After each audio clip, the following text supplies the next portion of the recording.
Alright folks, this is Sean with Chasing the Truth on the Dark Waters Paranormal Radio app.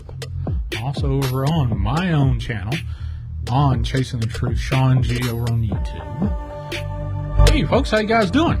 I got on a little bit early, just got off the line with my best lady, Miss T, Terry. God bless her, we just said a prayer for this here show.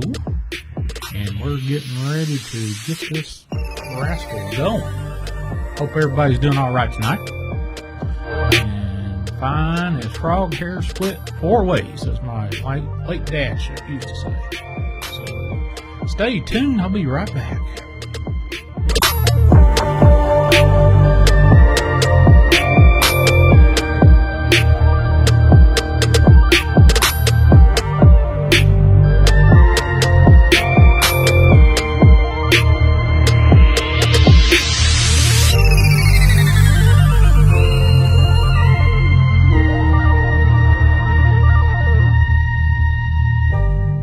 As usual, per usual, I usually get on a few minutes before the top of the hour and see how everything is going on this here thing called Chasing the Truth. I hope I'm coming through okay.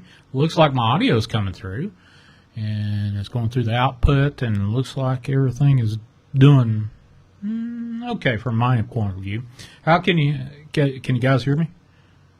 I know you can see the screen over there, but did a couple of little tweaks to the stream over on YouTube. So, folks over on the Paranormal Radio app, John Paul, hey, Aaron Billings, Insight Bands, Miss T, Love My Life, GSXR Pat. I thought you were going to be asleep by the time I went live.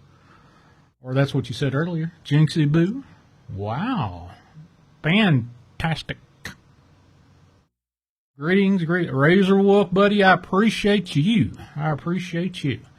And we'll start this thing out here in just a second.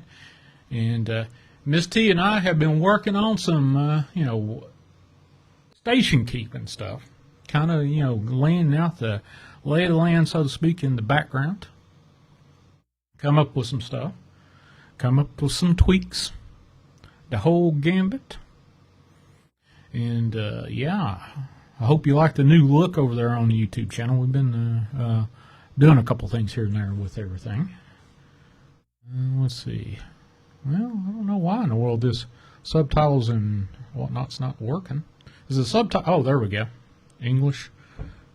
Hopefully. Yeah, all right. There we go. Paula, what's up?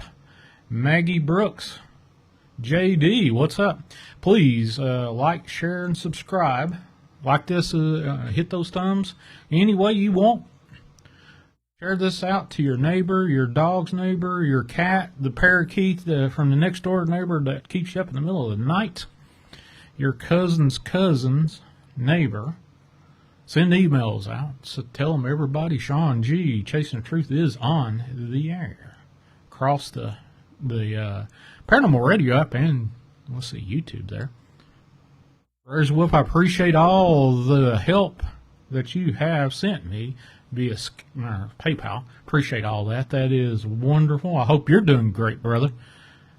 Miss talking to you. Now, I'm sure everybody over on the Chasing the Truth server on Discord misses you for sure.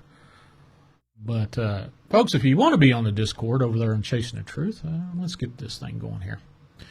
I'll go ahead and send this out. For the folks that are just popping on, I've got a little Discord channel. It's growing. I've got 100-some people on there. And, wow. Let's see, what do we got here? What? Uh-oh, I better watch out what I'm doing here. All right, there we go.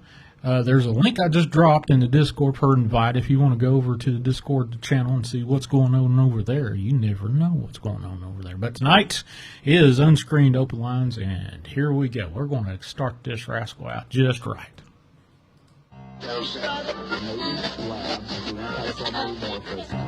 Do ghosts really exist? Are we alone?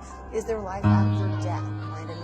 It looks like a giant ape with a man's face. We've done some testing to determine if it is a synthesizer or not. Just starting to come at me like It's very difficult to do with the system. This is where it actually and they start. All right, folks, this is Chasing the Truth, and I'm your host, Sean Graham, on board for the Dark Waters radio channel over in the Paranormal Radio app, home of the only unscreened open lines Paranormal Live Call-in show that I'm aware of across the globe, this little blueberry of a thing that we call Earth. And with my Christian point of view on the supernatural, anything is possible. You never know what to expect on the other end of the line. You're not alone, and there is no story out there too grotesque out there that we don't want to give you encouragement and support. Right now is the time to call in. If you're hesitant to share your experiences, there's no better place than right now on Chasing the Truth. And we've got open lines, 931-994-6917. 931-994-6917. If you want to be a part of the show, that's the number to call. Or if you're on Skype, Chasing the Truth 2018, all one alphanumeric long-ass letter, alphanumeric jumble. But, wow. Hold on just a second. Let's get a couple of things straightened out here and see what we got going on over here. We've got the chat up here on the thing. Oh, yeah, there we go. All right. Happy is in there holding the wrench. Miss T, the love of my life, is over there. And again, Razor Wolf, thank you, sir. Oh, yeah, we got to do that. That's for sure. Hold on a second. Razor, buddy, I'm going to give you a wrench for being in here and being such a great guy. Just because you're just such a great guy. So there you go, brother. You are officially the wrench holder of Chasing the Truth, Sean G. So, buddy. Appreciate you, man.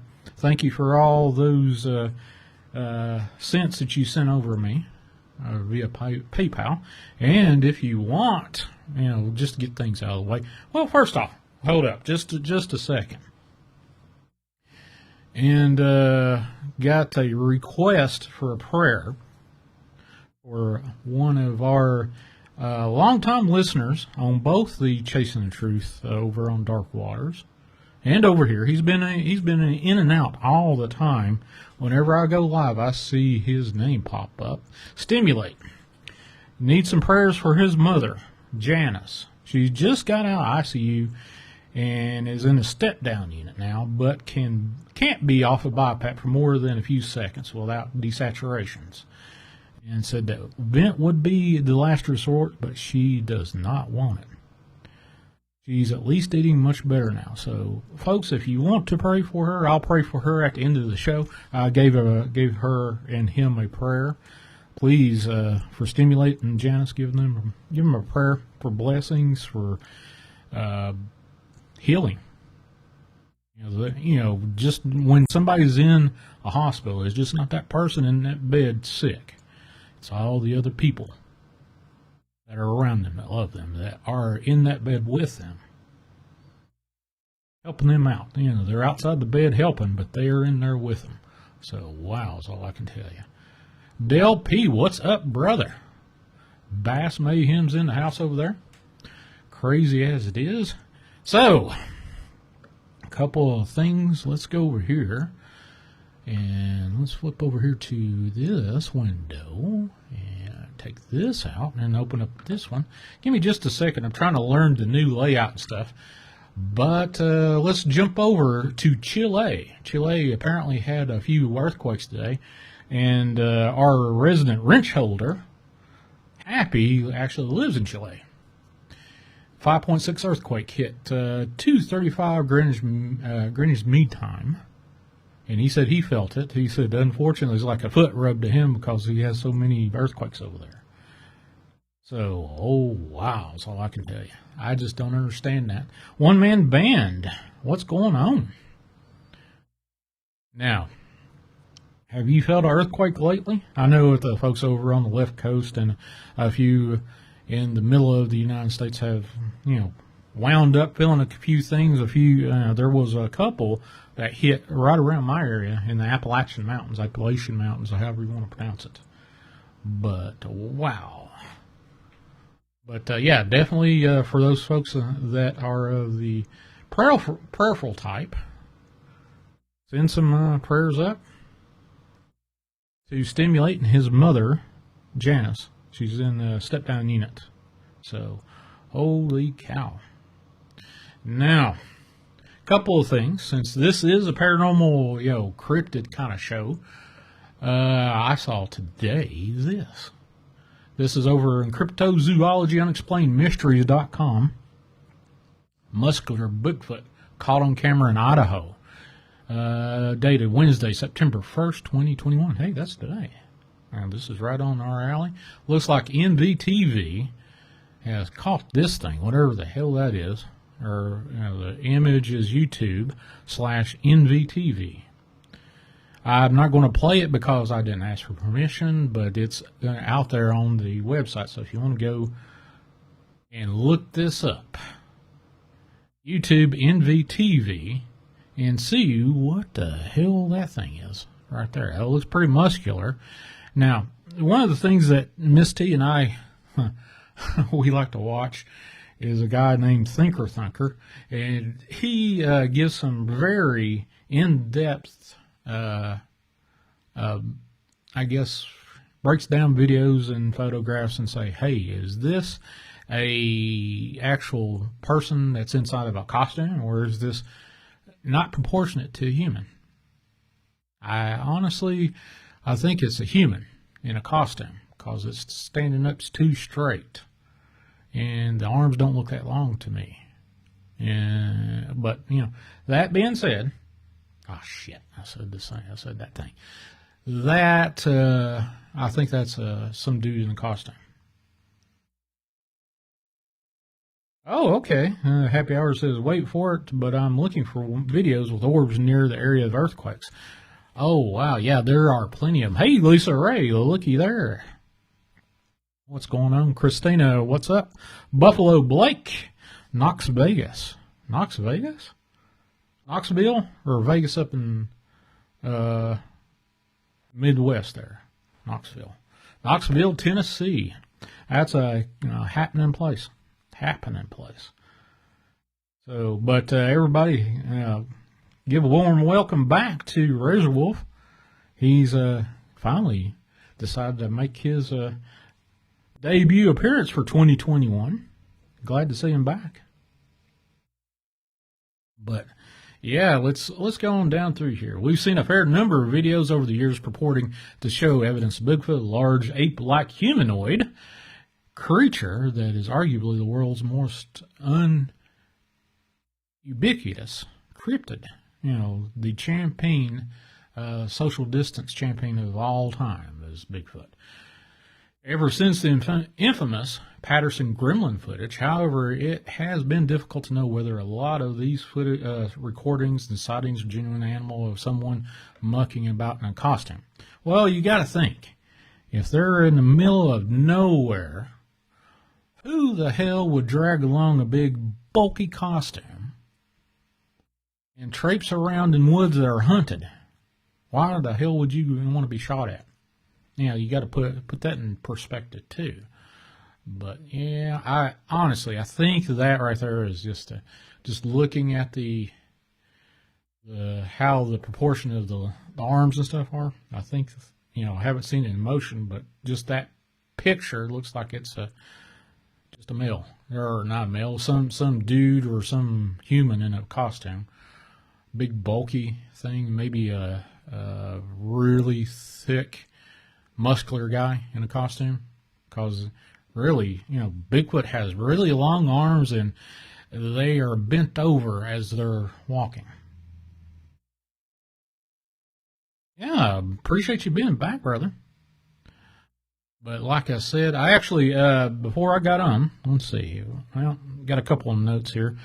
Let's see, Gene Fox, hey buddy, thanks for sending me a couple of text messages about those Bigfoot footprints.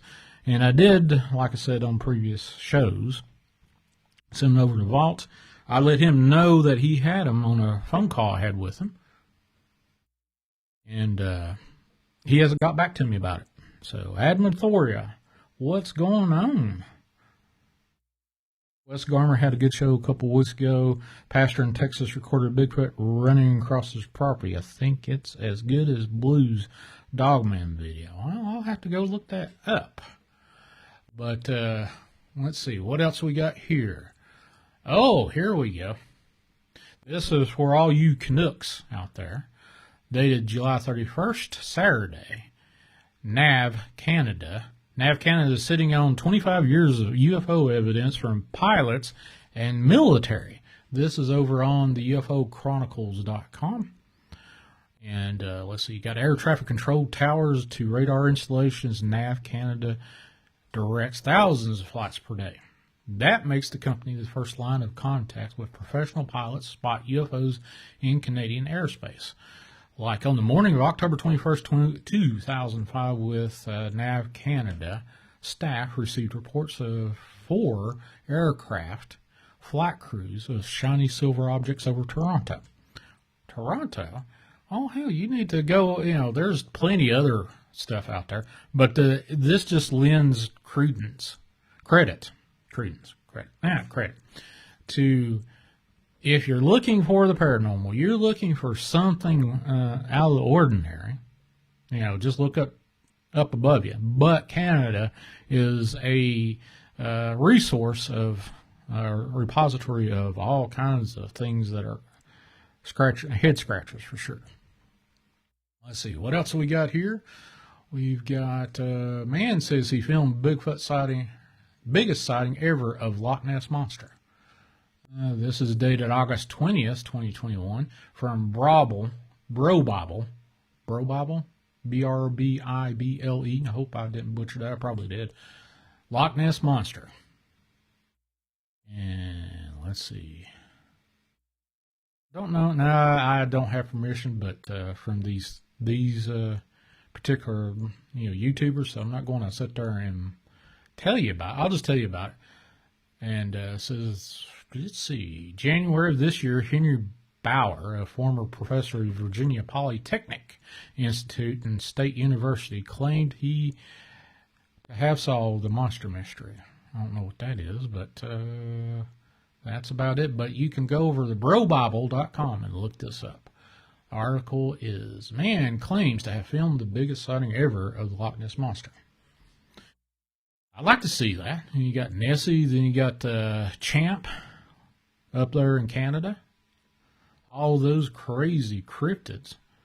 My buddy, Denver Michaels, he's been chasing these less-known cryptids. That would be right up his alley.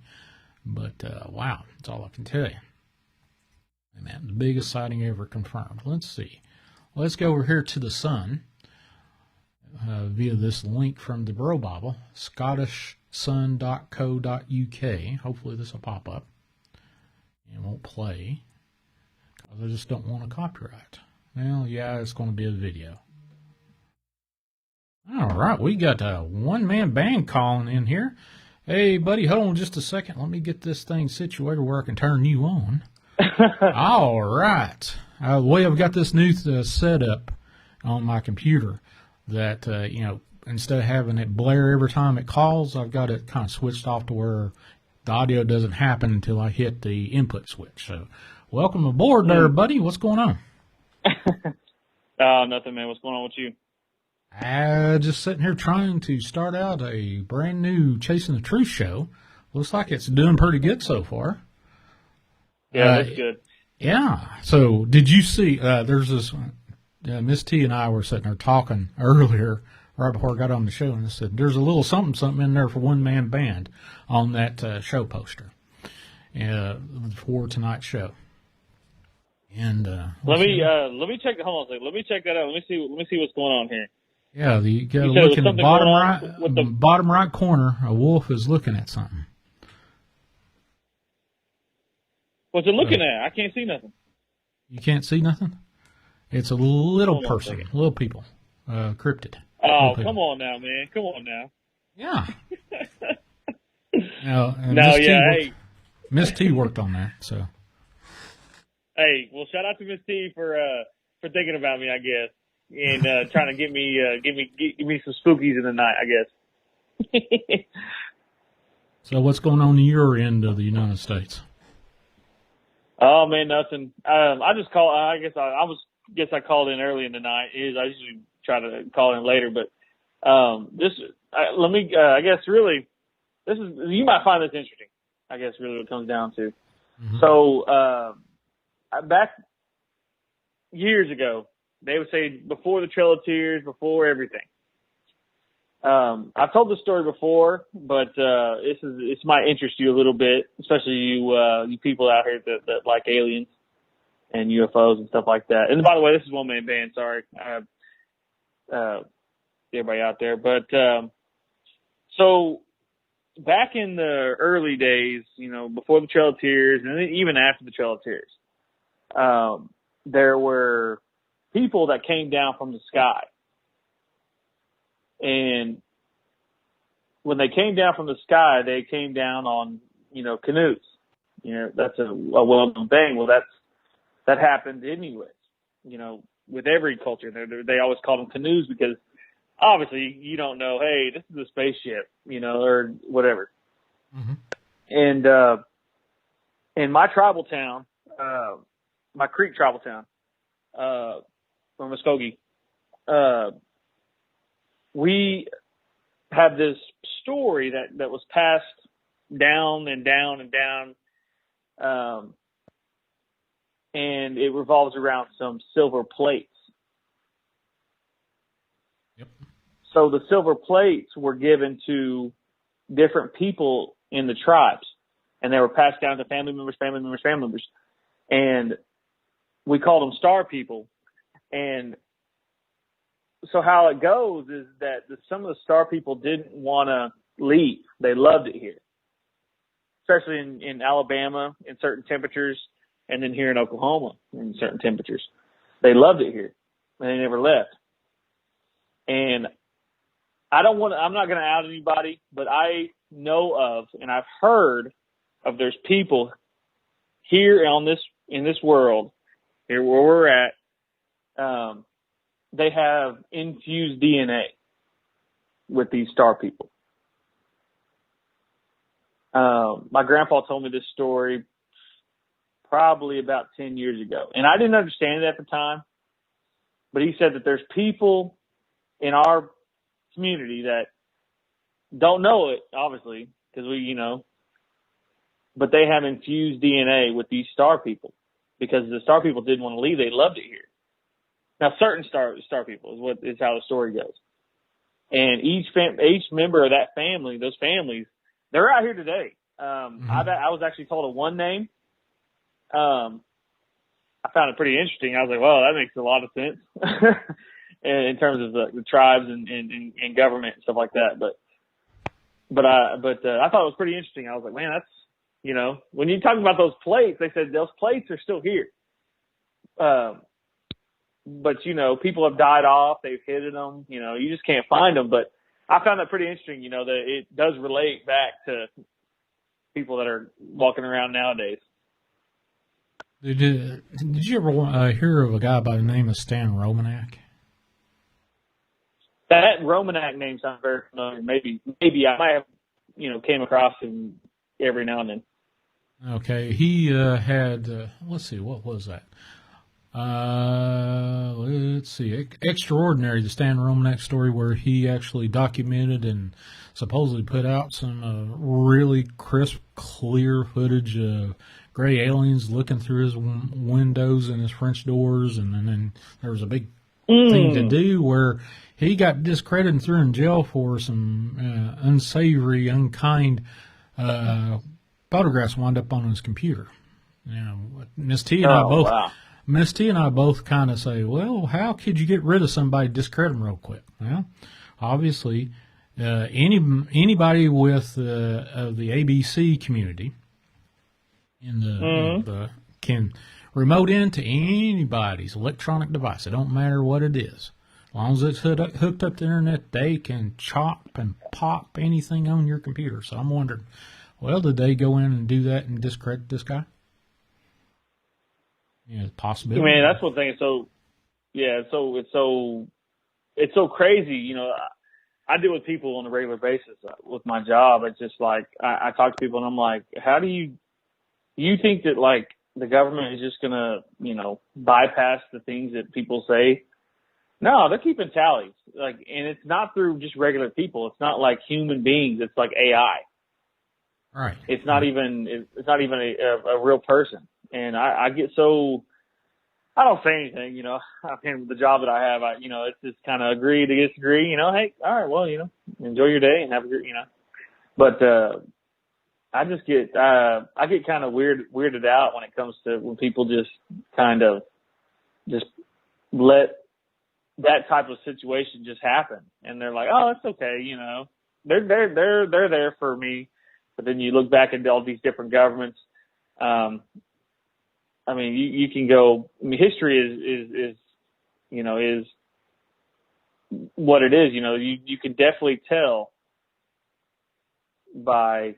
And I'm just trying to think off the top of my brain all these different, you know, communities. I mean, you look at the Russian, the Bolshevik Revolution. You look at that one. You look at, you know, what led up to that. Yeah. You look at Mao. I mean, they had kids with Mao. They had kids telling on their parents if they said anything disparaging about the regime. You know, it's crazy to me. And when we have nowadays, we kind of get to 2021 and you look at everything that's going on, you kind of like, okay, this is looking a little bit of Mao.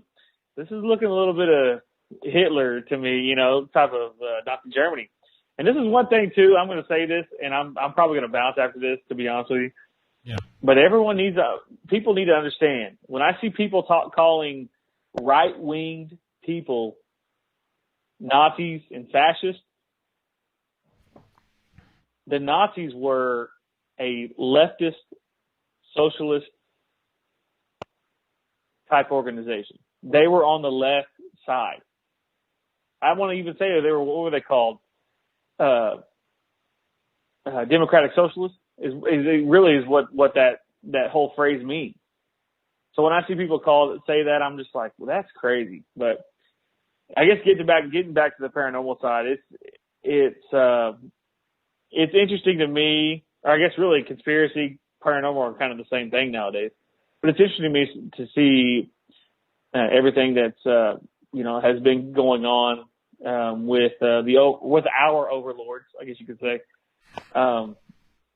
It's crazy. Yeah, it's strange, and I think that it's back in the Bible. You know, there will come a day when right will be wrong and wrong will be right. Truth will be lie and lie will be truth, and it'll be flip-flop, and I think we are just there. We are just starting to see the first words of Revelations. That's what I'm thinking. Mm-hmm.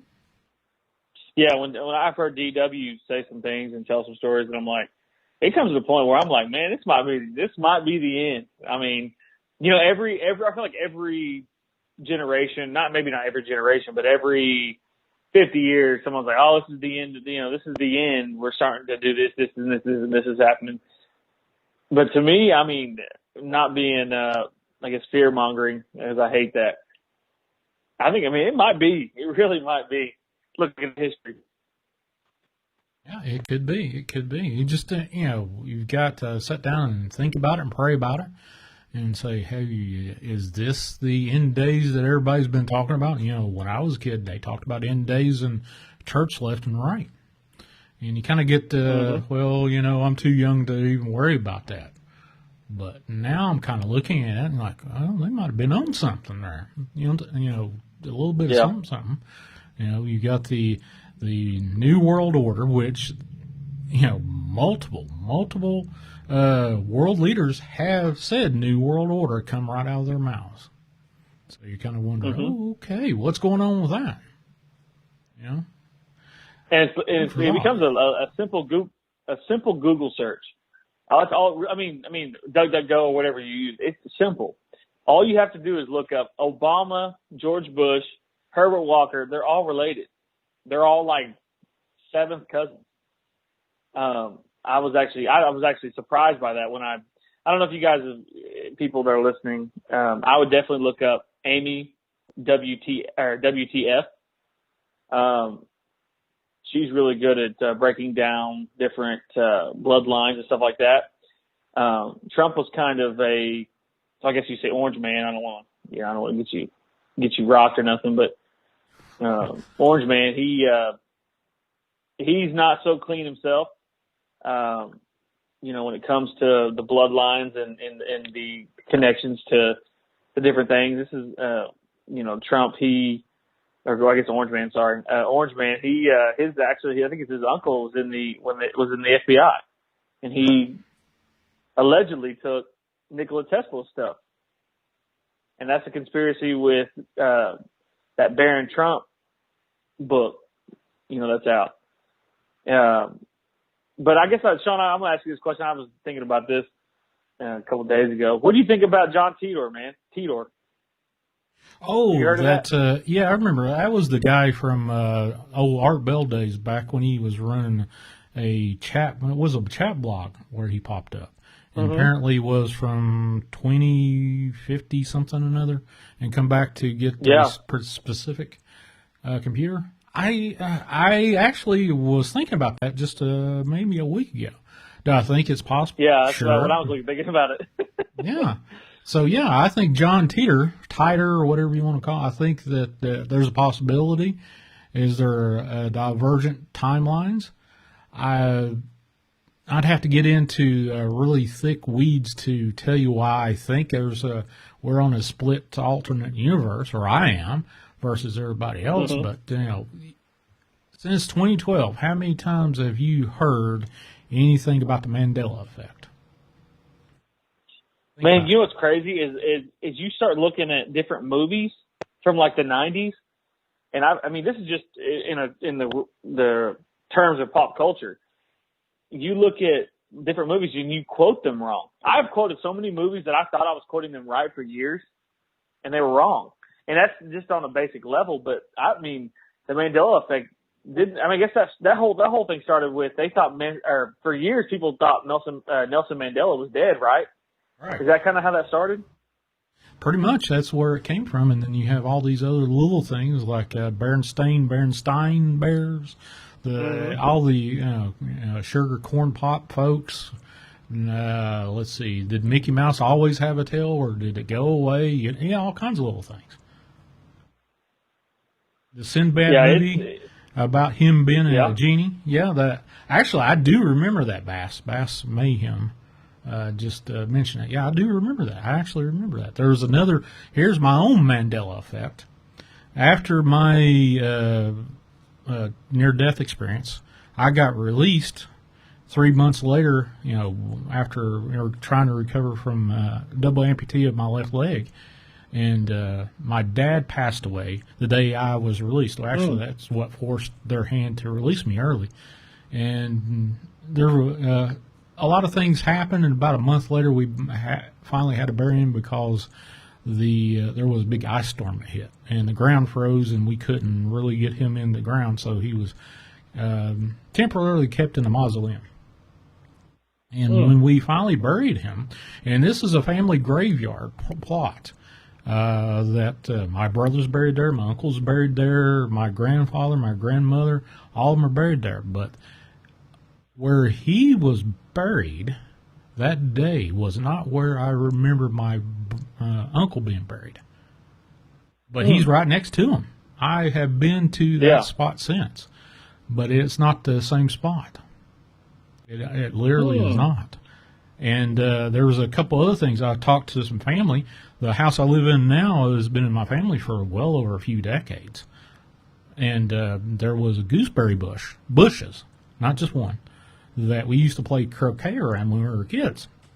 And after I got home and settled, I looked out and I said, "Where's those gooseberry bushes that were out in the backyard?" And one of the family members said, "What gooseberry bushes?" I said, "The one we played croquet around in the backyard there. There's never been a croquet bush out there, or not croquet, gooseberry bush out there." And you kind of scratch your head and go, "Okay, I've had all kinds of deja vu. It's not been as bad."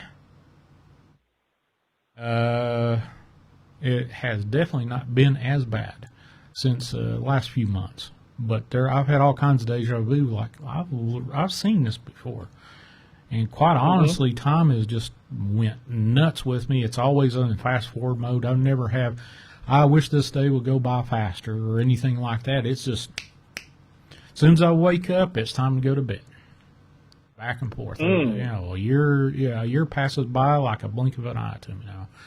Is it because I'm 51 years old? I don't know about that. But I don't think that particular exposure to 51 years would allow, or literally give me that kind of fast times at Ridgemont High kind of experience. But yeah, I don't know. It's just strange. The near-death experience has left me a totally different man, and I've seen the world in different eyes since, and kind of wonder, well, what's next? And that's what generally led me to this stuff. But hey, Dark Waters, I just saw you pop in there a few minutes ago. Appreciate you popping by. What up, there. DW? Yeah, he's man. He escaped the Ida hurricane. I think the day before it hit. And I think he suggested he evacuated, or a bunch of people. There's only one man I knew that actually stayed, or he said he stayed. I have no reason to doubt him. He weathered it out. That's a savage. Yeah, you remember Kirby? Yeah, vaguely. Yeah, he is a buddy of mine, and he said, "Yeah, I'm staying in a hotel out in the middle of town here." In New Orleans. And I was like, oh, wow, okay, well, I'll sell your burger for you. So, yeah. Savage, man. Dang. But as far as I know, he's weathered out. I've got some text messages from him, so crazy as it is, At least he's all right. Yeah, John Bell. I don't know. John Bell, he left in his trailer, his camper. He said, I'm heading out with my camper right now. And I don't know if he's made it back or not. But, yeah, they're all safe. All those folks that in the Dark Waters family. I have not heard back from, or haven't heard from, Walden Nightmares, but I'm sure he's around. I think, no. Actually, the night before, he's a mystery amongst himself. Yeah, he's in Mississippi, so if anything, he got a bunch of thunderstorms and maybe some flooding, but I think he's probably one of those very stoic, very resourceful men that can get through just about anything. A hurricane ain't gonna piss him off. That's what I was saying. I was like, he's a mystery amongst himself. Oh yeah. Yeah, that dude is he's another savage. I mean, I feel like the Dark Waters family is a bunch of savages. Even you go all the way back to Chaos and different people like that. A bunch of savages running around here. Yeah. Old Gypsy Road just popped in the chat over there. Gypsy, what's going on, brother? Appreciate you dropping by there. Hey, Sean, I'm gonna get off here, but I always leave this way. I'm gonna tell one story. Go right ahead. I told this story. You have heard this story before. I told this in the Discord, but I'm gonna tell it here. It's a real short one. I used to hang out with a girl and a group of friends, but we would go to Houston. I guess it's Huntsville, where all those prisons are. She lived down the street. Her grandma lived down the street from the prison. So she had this, her grandma it was a grandma's house, but her cousin was staying inside the house with his newly born baby and his common law wife. Girlfriend, I don't know. They told me two different stories. Whatever. And they were like, all right, well, you're going to go ahead and stay in the master bedroom. So I said, okay, I'll do that. Not thinking anything about it, just kind of, gung ho. Cause, we had a bunch of concerts we were going to, Blake Shelton, Billy Currington, Cody Johnson, some country artists down there at the Houston Rodeo. This is, I think I was 21, 22 years old. So if I do the math, it's like 7 years ago, I think 5 or 6, whatever. Anyways. And, so I put my stuff in, we going out, we went to the first concert, good time. I drank pretty heavily. I was pretty blasted. I'm not gonna lie to y'all. And I came back and I'm very, even though I was drunk, I'm still pretty cosmic. Like, I don't want to, I didn't want these things. So the room that I was staying in had a bunch of dolls.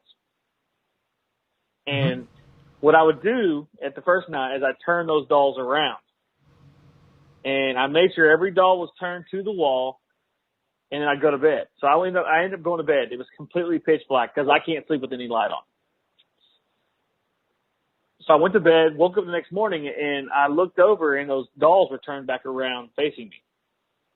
And the light in the bathroom was on. Right. And I was like, okay, these girls are messing with me. They have to be. There's no way. Like, this is like, I'm already into some, you know, I know some creepy stuff. I know things that happen, ghost stories. I have a bunch of them, and I'm like, you know, no. Okay, they're messing with me. And I told them some stories, so they already knew I knew some things, and I was like, well, I don't, you know, all right. So breakfast time, we're sitting there hanging out, you know, we're eating, and I'm like, hey, did y'all messing with me? And the story I told last week is the reason why I locked my door. If you want to go, it's a long story. It's a Shadow Man story, so if you're interested in Shadow Man type story, or I guess really, I don't really know what to call it. I call it Shadow Man, or Shadow Men, I guess whatever you want to call it. I told a story last Wednesday on Sean's show. Oops. And I told that story. That's the reason why I locked my door, or I lock doors when I sleep. So I locked the door, so there was no way that they were able to get in, besides if they had a key. So I asked her, I said, hey, I know you're messing with me. Do you have a key to this door? Because, you know, those dolls, you know, like, you know, she said, oh yeah, they're my grandma's. I was like, oh, okay, like, oh, whatever. So that's the first night. Second night, I didn't get too drunk. I was super hungover. We went to another concert. You know, kind of just a normal day, just, you know, going out to eat. And I turned the dolls back around.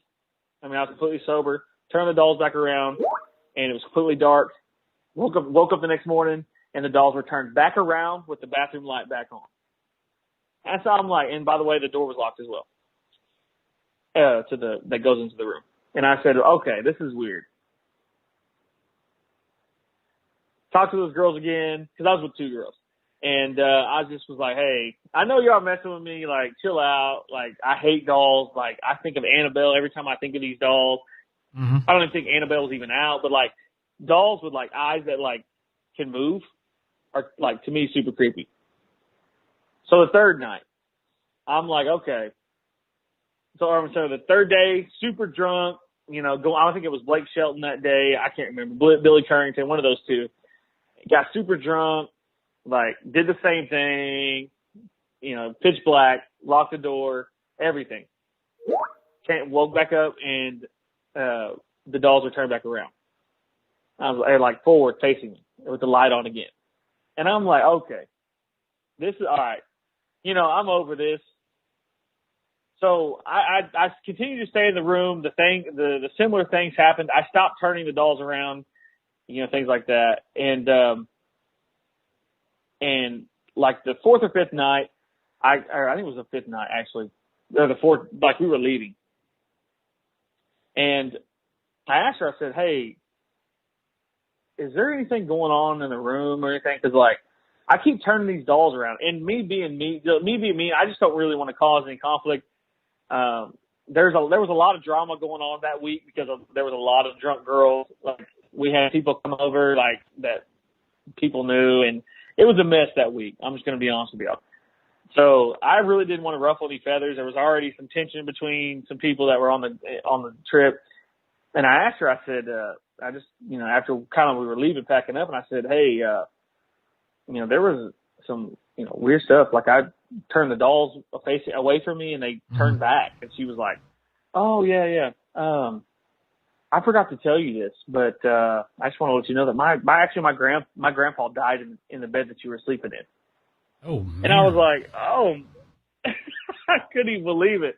I was like, for real? Like, you're going to talk to a dude that, like, I'm not saying I have any woo-woo stuff going on, but, like, I know woo-woo stuff when I see it. You know, I don't even really mess with it. And she goes, yeah, he died in that bed. I just want to, like, I didn't really tell you because I just didn't want to creep you out. I said, well, the entire week, the bathroom, like, so even if I didn't turn the dolls around, the bathroom light still came on regardless. And so she's like, yeah, he died in there, and he just doesn't like my grandma's stuff being messed with. I said, and she said it in a way to me, I was like, okay. I didn't really ask her much about it, you know? And so I think that, you know, I said this in the Discord when I was talking to some people over there, and I just was like, I don't really think it was her grandpa. The reason why I think that is that I've stayed in that house on 2 occasions. The first time I stayed there, it was with her cousin. He lost his ever-loving mind. I mean, he, like, completely went crazy. Like, his baby mom and his baby, like, they had to move out. He was doing all types of wild stuff. They didn't tell me, but they said he was doing some crazy stuff. The second time I was there, it's a long story in itself with that trip, but he lost his ever-loving mind. Like, in a way, like, he lost his girlfriend, lost everything the same week we came there. And there, I mean, to me, I don't know. I mean, people in the chat, you guys can, you know, maybe chime in, but to me, that kind of sounds like there's some type of entity that's not her grandpa, because it seemed like as the week went, the tension just like kept like elevating. Like there was weird stuff, like little things that like just piss people off. Like some people have like I get pissed off at little things, at like certain things. But I mean, Sean, what do you think about that? Do you think it was her grandpa that was moving those dolls, or do you think that maybe? I mean, people in the chat too can chime in too. I kind of have an idea that it might be something not as friendly as what she thought it was. Well, I have, from my perspective, with my near-death experience, I think that does God allow people to come back and visit other folks? Sure, I have no problem with that whatsoever. But I do not think if they loved you that they're going to scare the shit out of you. Now, if they know that their presence or whatever they're doing in your environment is spooking the hell out of you, I don't think it's them. They can imitate. They can, demonstrate, hey, I know I've got knowledge that I shouldn't have from a perspective of I'm human. But I think it's other. I think it's other, personally. But yeah, I mean that's one thing that even with her her house, I think it's the same girl, but she was a good friend of mine. We just kind of stopped talking as you get older. But we would stay at her house, and her little brother would talk to somebody in the closet. Like I've seen enough Conjuring movies where I'm like, hey, all right, But there was one night we had fallen asleep. It was it was after a football game, maybe. I can't remember exactly what happened. But we fell asleep, and her parents were home. It was totally something with Southern town. We don't. If your parents are home, you're not really partying. But I remember waking up and I had to go to the bathroom, and I woke up and I went to a bathroom. There's a bathroom kind of in between her brother's room and her room, and her brother was in the closet. You could see him. He's a big boy too. For his age, I think he might have been 6th grade, but he was already almost 6 foot. He was a big boy. And, I could kind of looked over and I was like, what are you doing? And I was said his name. He never answered. So I thought that was weird. And so kind of went on. She would tell me about her grandpa, not her grandpa from Texas, per se, but it was the grandpa that had passed where she lived. I think it was her dad, maybe. I can't remember exactly, but it was her other grandparent who passed, and she said, oh yeah, he would come and see me. At night, he would sit at the edge of my bed. I'd wake up and I could feel, somebody was sitting at the edge of my bed. And I told her, I said, what would he say? He said, no, he would just talk to me, ask me how I'm doing and make sure I'm okay and do all types of stuff. And I'm like, dude, I don't know about that. So they ended up saging the house and saging, and they also got some, they had a mezzanine because their house was actually on Indian burial ground. like legitimate. And, you know, I always thought it was kind of weird in there, especially because I've stayed in that house where it was just like a group of friends, like, you know, like a couple guys, a couple girls, and like we're all kind of spread out and just weird things. But I mean, her dad's stuff would move, or like the TV remote would go missing for a week, just weird stuff. But I guess that's my story, man. I'm gonna get off here and let somebody else call in. But I appreciate the time, man. And I guess if you have any questions, I can answer them. But you know, I always like to leave with a story. That's kind of how it is. All right. So, you know, the little thing that we started this conversation out was about the poster for this show. That little creature, whatever that is. Why can't, you know, from a perspective of an Aboriginal Indian native, why can't you say that name? You know what? That's so funny, man. I actually had my boss. He's tribal member of Kiowa, and we were talking about that. And we had an event together, and he asked, he's like, yeah, or we were talking, I was like, yeah, man, I need some stories. And he said, man, he said the word, he said the name. And I said, I looked at him crazy. I was like, all right, hey, chill out. He kind of laughed. He said, oh, you're one of them. I said, man, I've just dealt with so much BS with them people, with them little things, man. I don't mess with it. But the reason why is there's some type of kinship. There's some type of, it doesn't matter if you're like 2% Indian. It just doesn't matter. To me, it doesn't matter. If you're connected to the culture and you know things that you're not like that, not supposed to know, but just stuff that you like that you know. Like for me, I know things about, you know, obviously I'm Indian, so it's like I know things, you know, I don't know things on the level of like a level 5 or anything, but like, or like, you know, someone that's powerful, but I just know the basics where I'm like, all right, you mess with these certain things, these things will come and see you. But to answer your question, I think it's because we're very superstitious people, to begin with. Right. When growing up, you know, I've told stories, I even told stories on here where you mentioned it. Like my buddy, he was talking about it a couple weeks ago, and his glasses lens, he couldn't find it for like a week or whatever. He mentioned it. But I think it's because we're superstitious people, and I also think that the reason why we're so superstitious is because we believe in the things that we can't see. And it's kind of strange when I tell people that aren't paranormal, you know, people that, you know, enjoy this stuff, they look at me kind of sideways, and to me it kind of embarrasses me a little bit, but at the same time it's like, if you believe this stuff, it's going to happen to you. And that's the same thing when they talk about magic or like medicine. If you don't believe it, then it's not going to affect you. But I think the reason why we don't say it, and this is the ultimate reason why, is I think it's fear. Because we don't want to be messed with. You know, I mean, this is my opinion. There could be other people, other tribal members from different tribes. But I think that we just don't want to be messed with. I don't say it just because I don't want to be messed with. And that's I guess that's my fear, really. Mm-hmm. But also too, you know, just to tell you a family story, really quickly.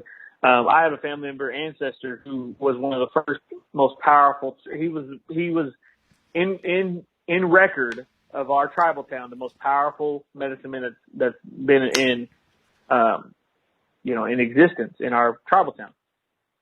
And he is on record, in our little, I guess, our family dialogue, I guess you could say, to saying that the little ones, I guess I'll call them, very little ones, they led him to here in Oklahoma on Trail of Tears. Because one thing about the little ones is that this is not told very often. You may hear this on, you know, that you may have not ever heard this before. But for a lot of years, we didn't, like, our people didn't see them. It's because we got away from the culture. And that's stories told through Seminole. I've heard that from Seminoles. I've heard that from Creeks, from Muskogees. I've heard that from Cherokees. I've heard that from a different number of tribes, you know, when I've talked to people. Right. And they said that we fell out of the culture. We lost our tongue. I used to be fluent in Cherokee when I was growing up, but I moved to a all white school, and they kind of not beat it out of you, but they kind of, you know, you don't use that language. I stopped using it, you know. And there's words I can hear. I'm like, I know what that is.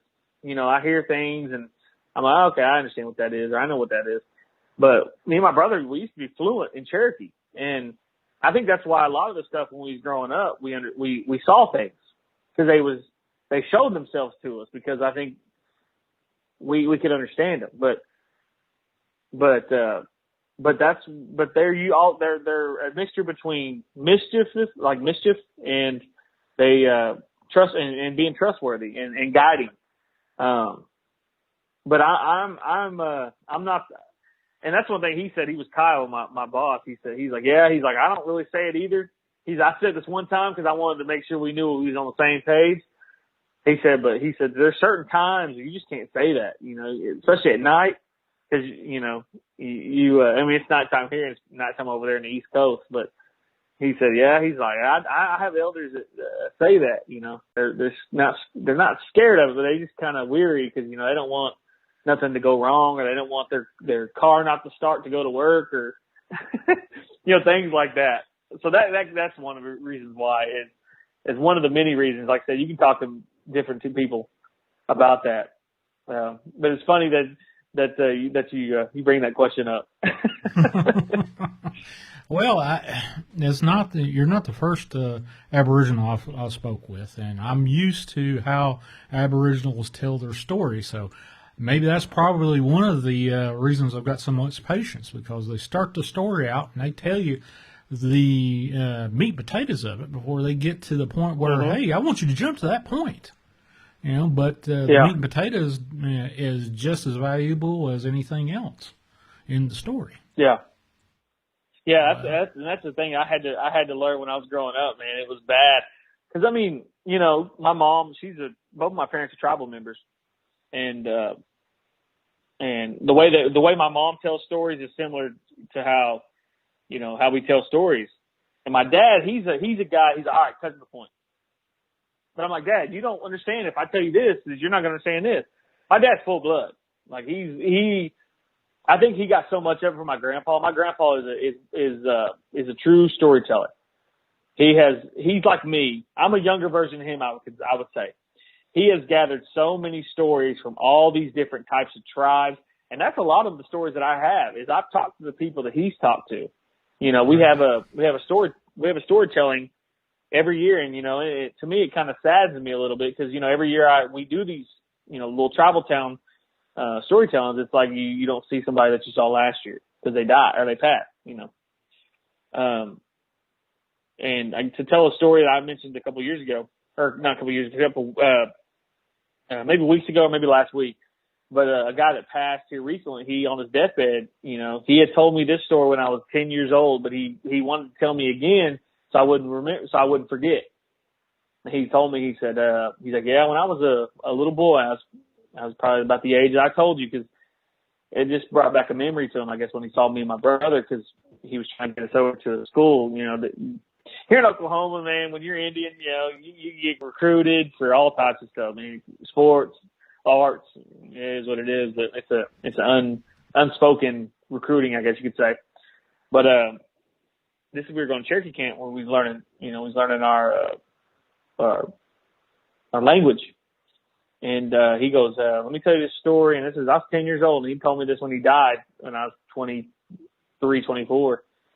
And he said, man, I was out, and he's like, I was, you know, at my house, and he said, I had this feeling I need to look outside. And he looked outside, and he saw these little monkeys.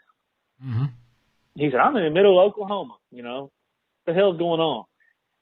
And those monkeys turned around, he could see wings on their back.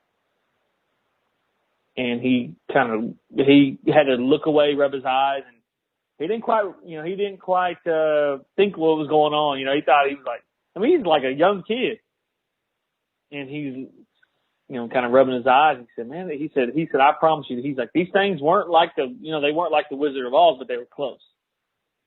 He said, they were monkeys. He said, I don't know what they were. I said, I don't know if it was trickster playing, trickster messing with me, but he said, man, I don't know what that was. He said, it was monkeys. He said, they're like 4 foot tall.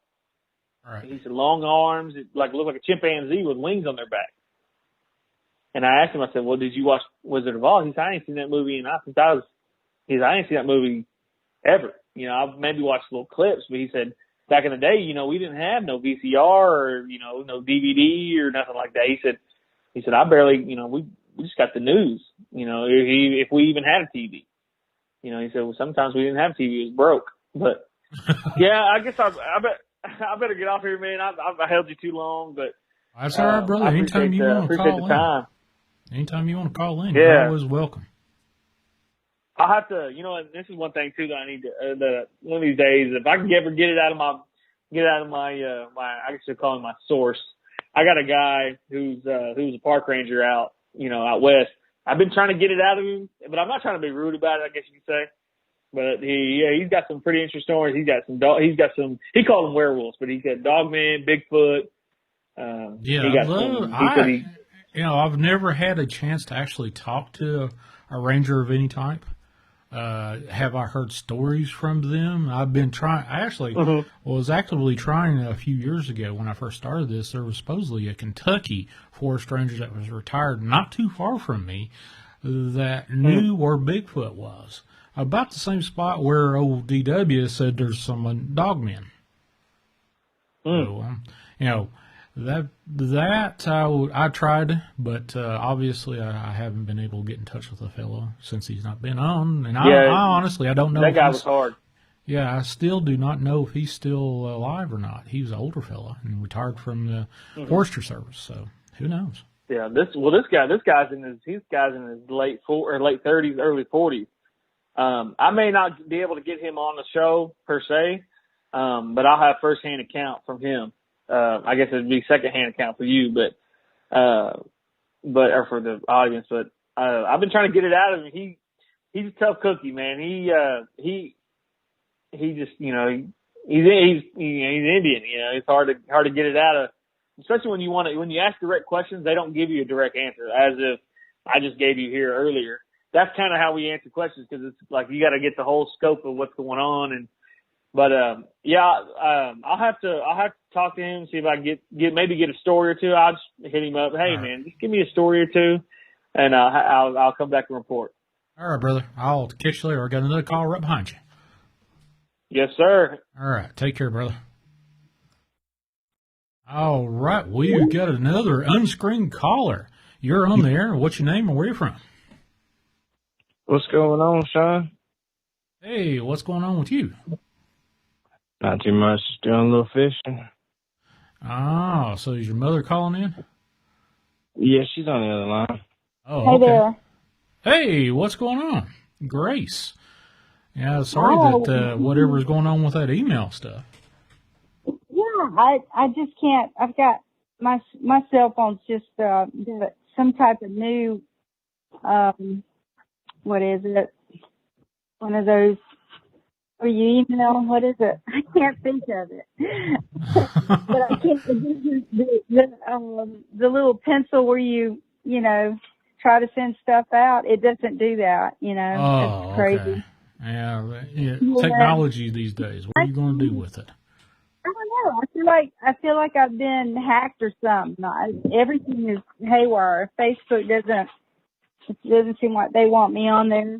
It's hard to find where it's downloaded on my phone. Sometimes I can get on if someone comments on a post that I made before, but it's just I don't know. I've been being Facebook is Facebook. I had to. Yeah, Facebook was for a couple of years. I was posting the same exact damn way. And here recently, I guess, I don't know what exactly happened. Maybe something changed, but I kept getting week after week, hey, you have been filtered for spam. And I was like, why? I'm posting the same thing, twice a week, but once a week I was posting my show over on Dark Waters on Saturdays, and I was posting in 2 different forums and same exact way, and said, hey, you're spamming. So I had to change that up and figure out, well, how did I get around that spam thing? Now I figured it out, so I don't know what's going on with that. Maybe they don't like you sharing truth. I don't know. Yeah, they don't like that. Yeah. But that's okay. Their days are coming to an end pretty soon. Everything comes to the end, no matter how big it is. Everything comes to the end. Yeah, God wins in the end, Right. Always. Absolutely. Well, I was going to tell you that story about when I was over at Kandahar, and I tried to send you the pictures so everyone could kind of get an idea of what it was like. And the main reason I wanted to share those photos is because a lot of people are so busy with their everyday life over here, and they don't really have a good idea of what it's like for our soldiers in those type of countries. The things that they have to go through, the hours that they have to work. As a contractor, I worked 12 hours a day, 7 days a week, the whole year I was there. That was, and military, they worked 16 hours a day and had to carry their weapon everywhere they went, and a lot of gear. So, a lot of people don't really realize the sacrifices and what they go through when they're over there. But a lot of those pictures that I took, Humvees blown up. I mean, there was like a front axle was, like straight up and down onto the roof. And then, it blew it that hard, and there was dried blood in the seats and stuff like that. I mean, they just leave those vehicles that are damaged like that. They just park them on one side, which happened to be like on the other side of our tents in our housing area. And, I took a picture of a big warehouse that had a hole in it where a rocket hit it. And I'm going to tell you, I don't know, those rockets, I kind of wonder if that was, something more to that, because my thing is, where in the world do these people get rockets like that amount? The whole time I was just recent news developments, over in the place that everybody likes to talk about on the news. We kind of left behind billions of dollars of just stuff that we didn't need, I guess. Here's my thing. How do you know what the real news is? How do you really know that? Because you can't even believe what you see anymore. Right. I mean, you think about the news is already pre-filtered, scripted before it's breaking news. So, unless it's happening in front of you and you're the one that's breaking the news and it's just happening, you never know. It might be happening and it's already scripted. You're the person that just rolled the right dice for that day. I don't know. That's just me looking at it from that perspective. I just know.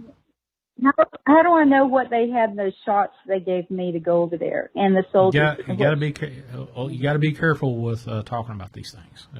With anything that has to do with inoculations. You even said that. It's awful that we are so censored in America today. It's true. It's true, unfortunately, but you got to play by their game, especially where my channel's so new over here. I'm not talking about the Colt 45. I'm talking about what are they putting in.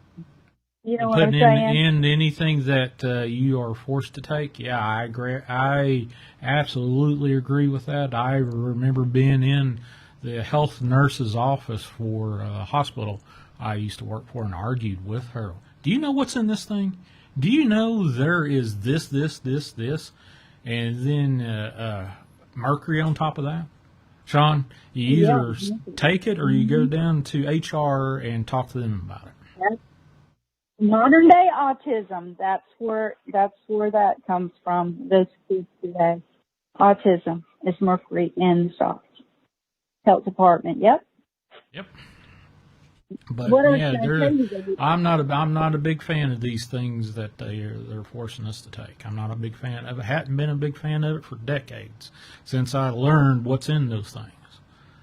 And but that being said, oh shit, I said it again. I've been trying to not say that being said. I've already said it 3 times today, unfortunately. But I'm not a doctor, and anybody, you are your master of your own body, and you have the right to decide what goes in your body, no matter what people say. Your research, I don't care if you take anything, that's up to you. That's your own God-given will there. And if they take you away from you, then God help you. That's all I can tell you. Well, anyway, I just wanted everybody to realize, and I hate that the pictures didn't go through, but I'll be the next time, and maybe you'll be able to post them so people will be able to see, kind of how much they go through just to protect our country and us. Right. For the rights that it's taken away from us right now. But anyway, I was going to start my story by letting you know when I first got over there, you're essentially given 75 pounds of Kevlar, protect him from a helmet to, you've got a gas mask, you've got all this heavy that you have to take with you in a duffel bag just in case, when you fly, they want you to put that stuff on, and you have to just drag it around with your own personal gear that you're taking over there. So basically, you arrive with about 125 pounds worth of stuff that you have to tote around on your own. You don't have people carrying this stuff for you. You just have to do it. And so I get over there at night, and everybody's asleep, and we're just stuck in this hangar. And they have a bulletin board with a number to call at a certain time, and then you wait an hour or so for them to pick you up, and then they take you around and try to get you settled in. And on the route, that's when I don't know if it's hazing or what, but when you first get there, people just love to try to scare you. They want to. That's where the Kandahar giant comes in. They tell you about that. They tell you about people getting killed in rocket attacks. They show you holes in these hangars, where rockets have hit, and and it's coffee house talk. As soon as you go somewhere and get coffee, that's what they find out you just arrived, and those are the stories that you hear about the Kandahar giant all the time. Oh, so what's the versions you heard, and do you believe them? Yeah, of course I believe it. There's just too many people that talked about it, and some of the guys that were still there, like long-term contractors. Now, Kandahar's a NATO base, so you've got different countries there. You've got Canadians and all sorts of different people there. Mm-hmm. And they all know about it. It's just like one of the biggest things they talk about. And you've got pilots that have been, the military's kind of a small world, and the aviation industry is very small also. And so I was under the assumption that had just recently happened, and I didn't find out until later after I Googled it all that it happened in 2002, and I was over there in 2010, and they're talking about like this thing just happened. And the mountains that were on the other side of Kandahar, I'm assuming since it's Kandahar giant, that's the only mountains out there that the pictures I took were where that giant was from, where it happened. So did you ever? I got a quick question. Did you ever go through a lockdown or some sort of instant alarm where everything was, you go to your battle station, so to speak, and you don't know what's happening, but the whispers and stuff saying, hey, there's something's going on here that we don't need to see? Every time something like that happens, the lockdown, the internet goes through. You have no communication at all. And it could be a week you don't have internet or anything. You cannot be on, it shuts. You can't call, nothing. It's complete and total blackout.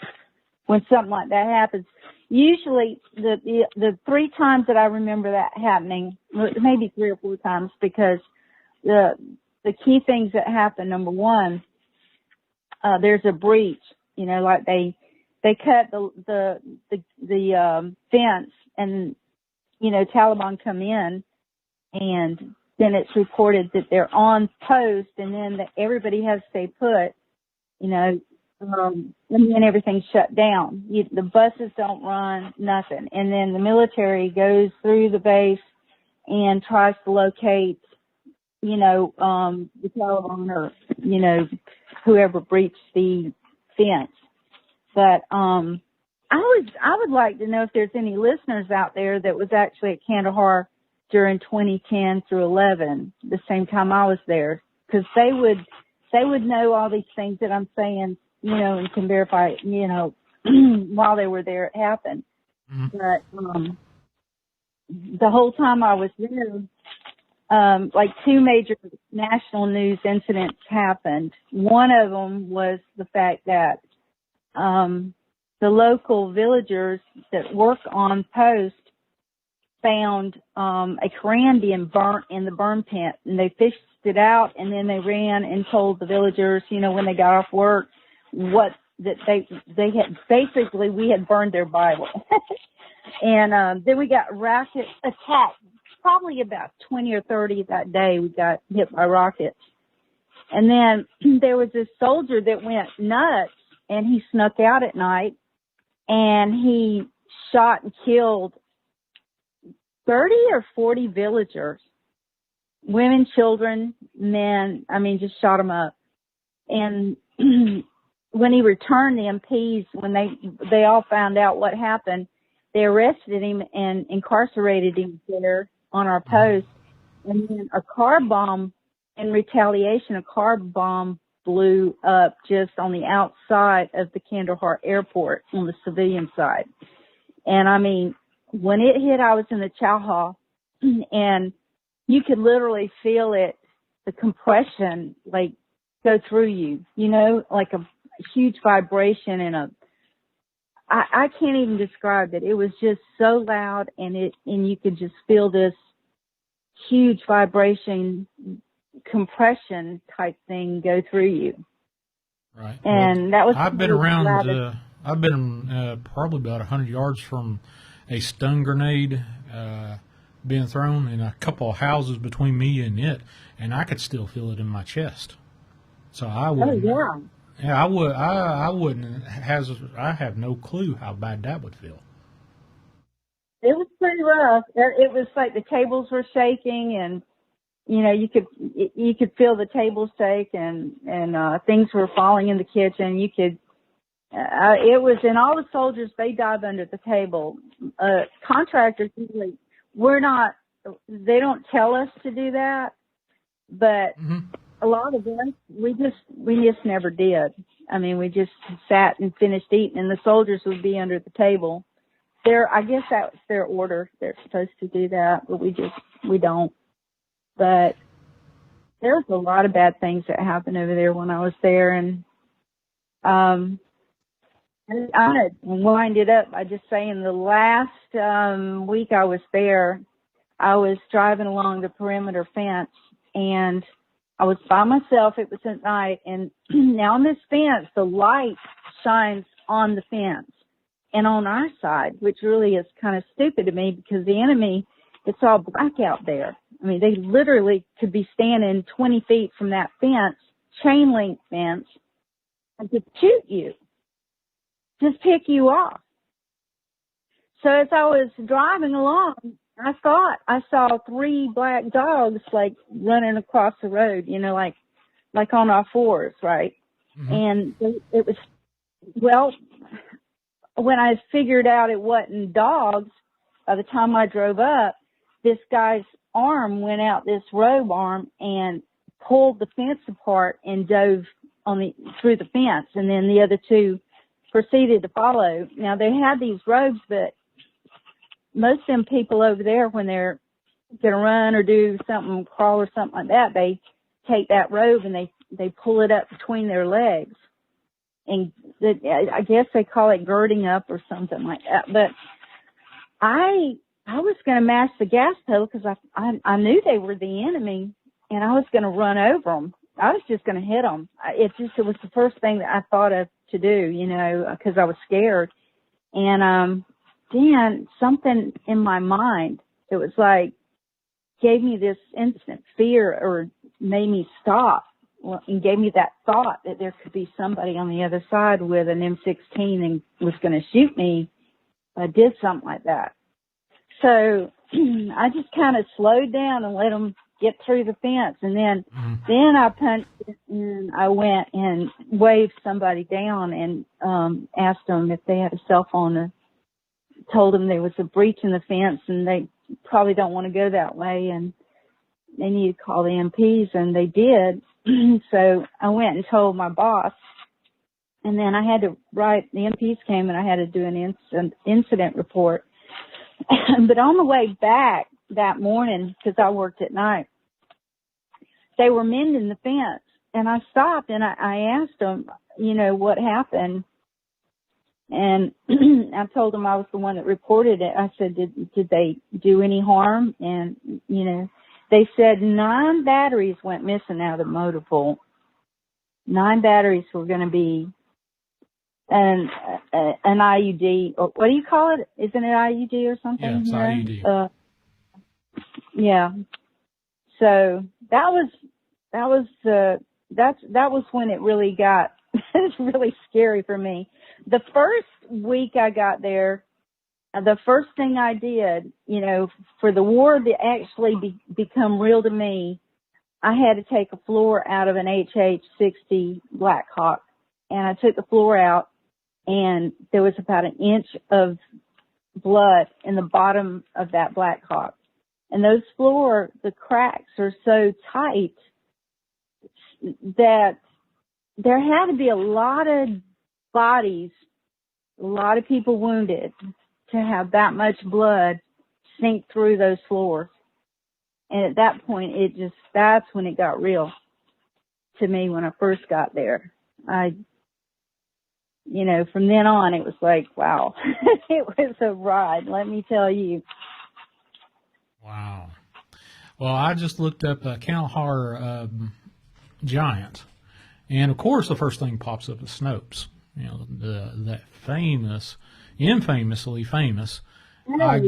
We tell you what's the truth and what's not, and it actually turned out to be just a older couple that ran that. I'm sure it's probably more expanded now since the 2016 election, or whenever. Yeah, I think they came out 2016, or was it in 2011 or 2012?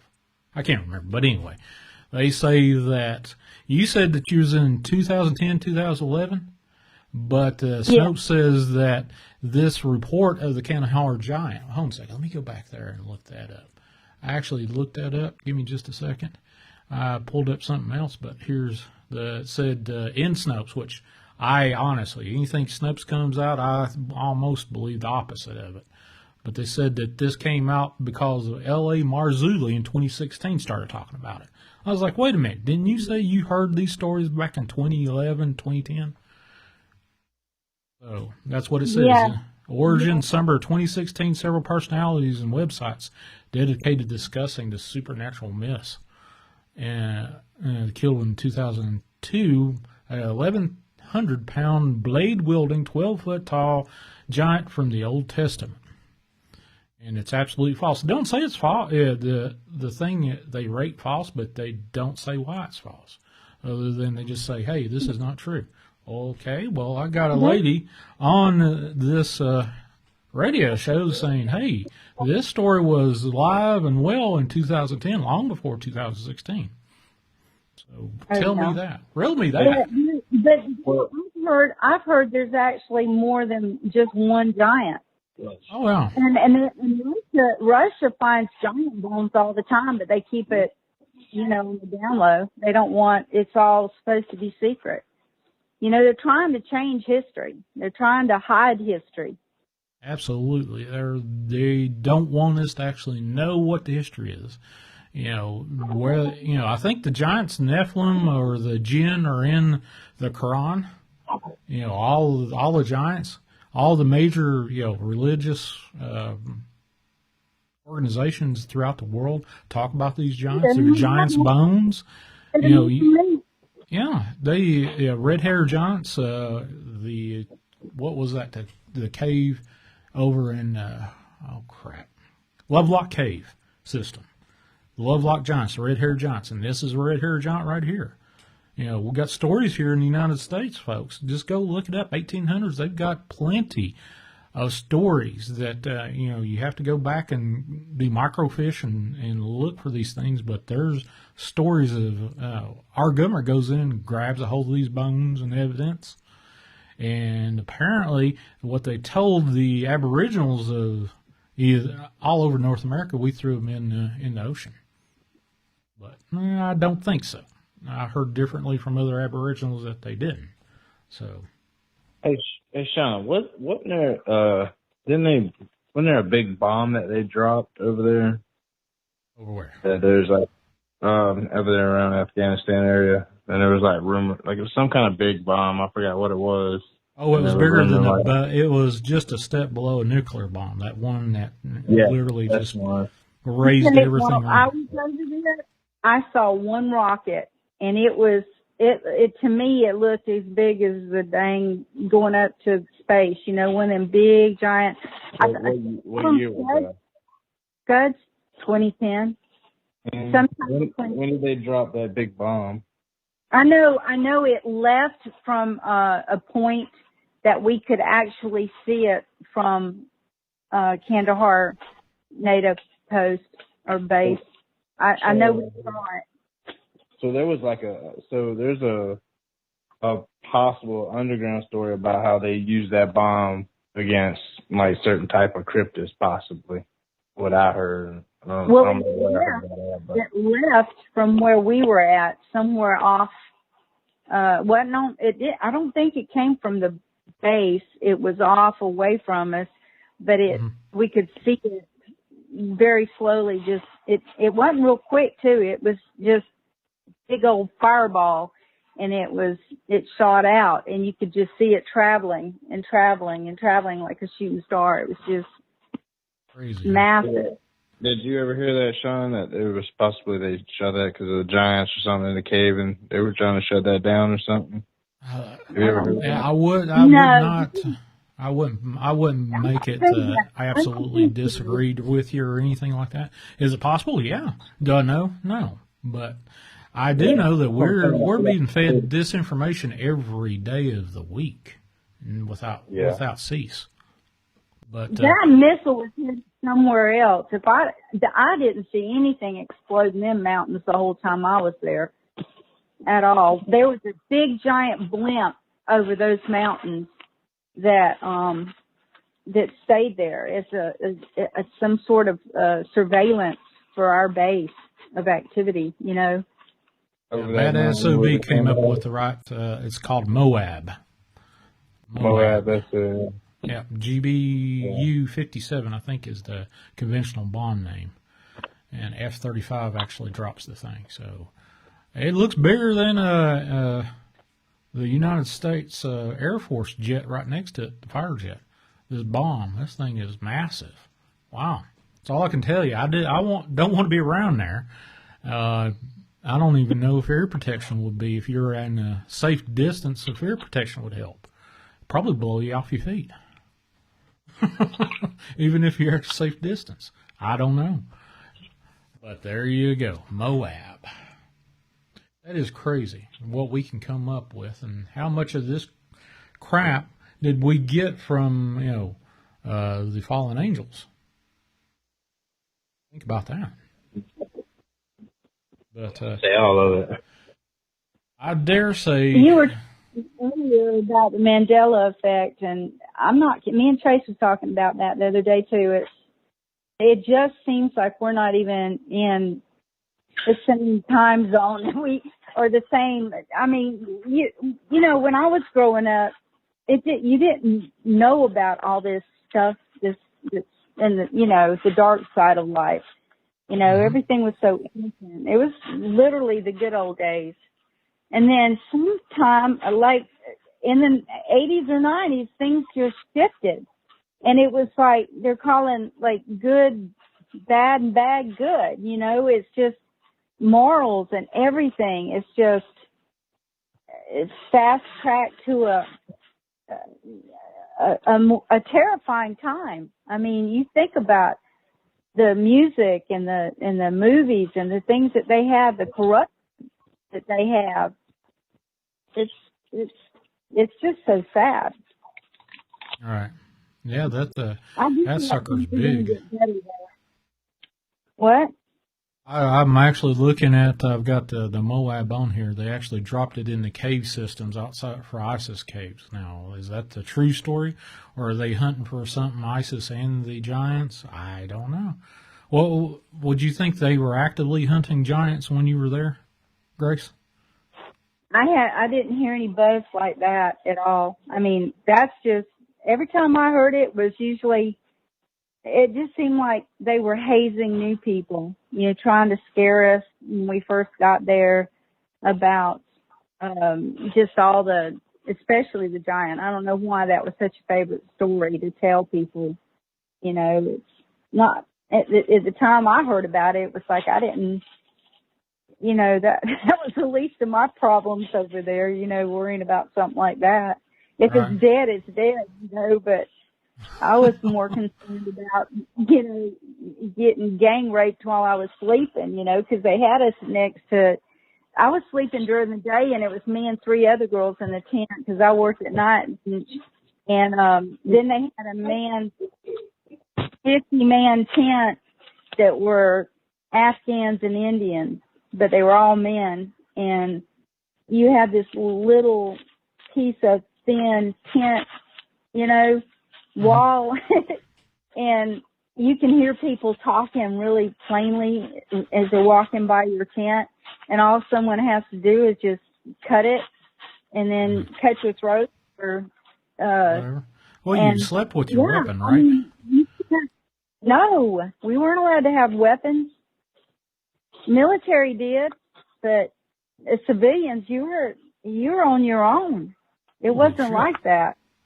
Oh yeah, I mean, they had a buddy system, like the girls at night, when they would have to go to the bathroom, they, you know, if they could hear somebody talking, they'd go up to their blanket, because everybody was blankets off to have a private room, you know, and they do the buddy system, and a couple of girls would go at one time, but during the day, I was lucky enough that it was daylight, and I was safer when I had to go to the bathroom, you know. It was, I took some pictures of what it looked like in the tent, you know, with all these blankets up and dust everywhere, and it was just primitive and awful conditions. It was, I made my tent, my little area, I was lucky to get a wall locker, and I had my sister send me some bells so I could close my blanket, you know, the entrance, and then if somebody while I was sleeping tried to, you know, get into my room, the bells would go off and I would wake up. And then I had she sent me a mannequin head with the real human hair, and I put a sleep mask on her, and then I used to store my clothes up under the blanket, and I shaped it like her body. And so when the housing inspectors would come in, and if they saw an empty bunk, they would assign it to somebody. So they'd usually be 2 women in one room. Well, every time they opened the thing, it looked like a real person sleeping during, you know, at night there. And so no one ever assigned my bunk to anybody. So I got this have a room all to myself the whole time I was over there. So I got lucky. Or he could be like Seth and have ordnance in his bunk. Did you hear that one when Seth was on my show? No. He said that when he was bunked out, the sergeant come and said, "Hey, do you want to help us store all this ordnance in your place?" He said, "Sure, why not?" And then the captain came and chewed out the sergeant over that. But yeah, that's like, I want to be on top of all this stuff that can explode and leave me a greasy little spot. I'll tell you something funny. When I tried to leave Kandahar and I wanted to take Monica's head with me, I was in the post office and that woman opened up my trunk and saw that head. She like to peed herself now. I'm not kidding you. And they wouldn't let me take it with me. It looked like I'd cut somebody's head off and stuck it in my trunk. She screamed like she saw a snake. It was hilarious. But they wouldn't. Why wouldn't they? After they said, "Hey, this is just a dummy head," why wouldn't they? Paid probably over $100 for that thing, and I was going to bring it home because it was a souvenir. That mannequin head actually kept me, have a better life because I didn't have to share, all that space to myself. Not that there was very much, but if you had two people in there with all their stuff, you really wouldn't have room to even, you couldn't pass each other without touching each other. You know what I mean? That mannequin head was like this in the volleyball. Yes. Oh, yeah. Yeah, one of the fire marshals that came through, I was getting ready for work and she peeked through my tent and she was training another lady and she pointed to the top of my bunk and she said, "And that's a mannequin head." And I said, "How did you know?" And she says, "Well, we had a rocket attack and I was going to wake that bitch up and I went to shake her and her head hit the floor." And she said she couldn't get out of my tent quick enough. It was hilarious. Oh, yeah. Yeah, I had a whole Facebook page on Monica, our little adventures and stuff. It was funny. Where's Monica? Wilson and the volleyball. Yeah. I had everybody try to figure a name out for her, and that Monica was everybody's favorite, so. Oh, wow. Yeah. I talked to her, too, man. You talked to her? Well, I guess you had to at some point since you were in there by yourself. Hey, I sent you some pictures of her. It's hilarious. Yeah, if you ever can figure out that email, I'd love to see those pictures. Got a quick question for you. Yeah. I've got a buddy that was a master sergeant about that time, and he was a lead on a sniper team over there. Mm-hmm. And he told me about some UFOs he's seen.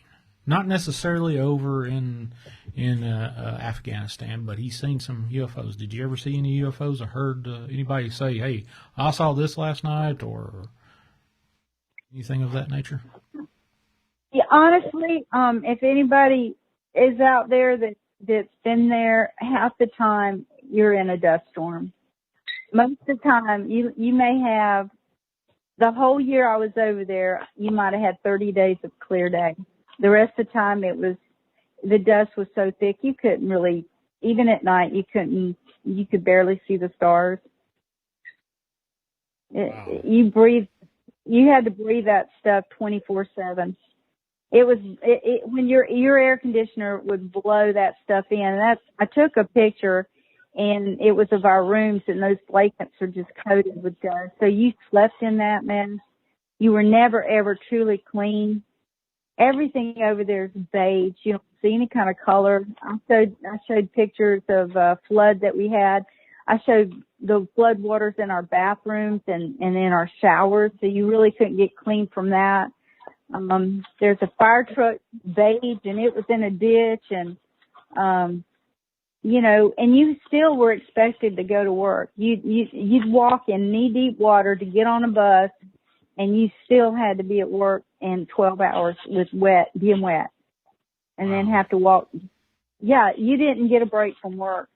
The only time I got a break was when I got really deathly sick when I first got over there, and I couldn't leave the bathroom. I mean, I couldn't leave, it was coming out both ends, and, I was dependent on people to, ladies to bring me water to stay hydrated. That the people I worked for did not even care that, first hadn't signed in. So to them, I wasn't even there yet.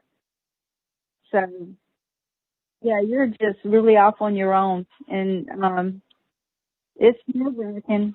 But it's everything I went through is nothing compared to what our soldiers have to deal with day in and day out, and still do PT 16 hours a day, carry your weapon everywhere, and still do PT and all that military crap.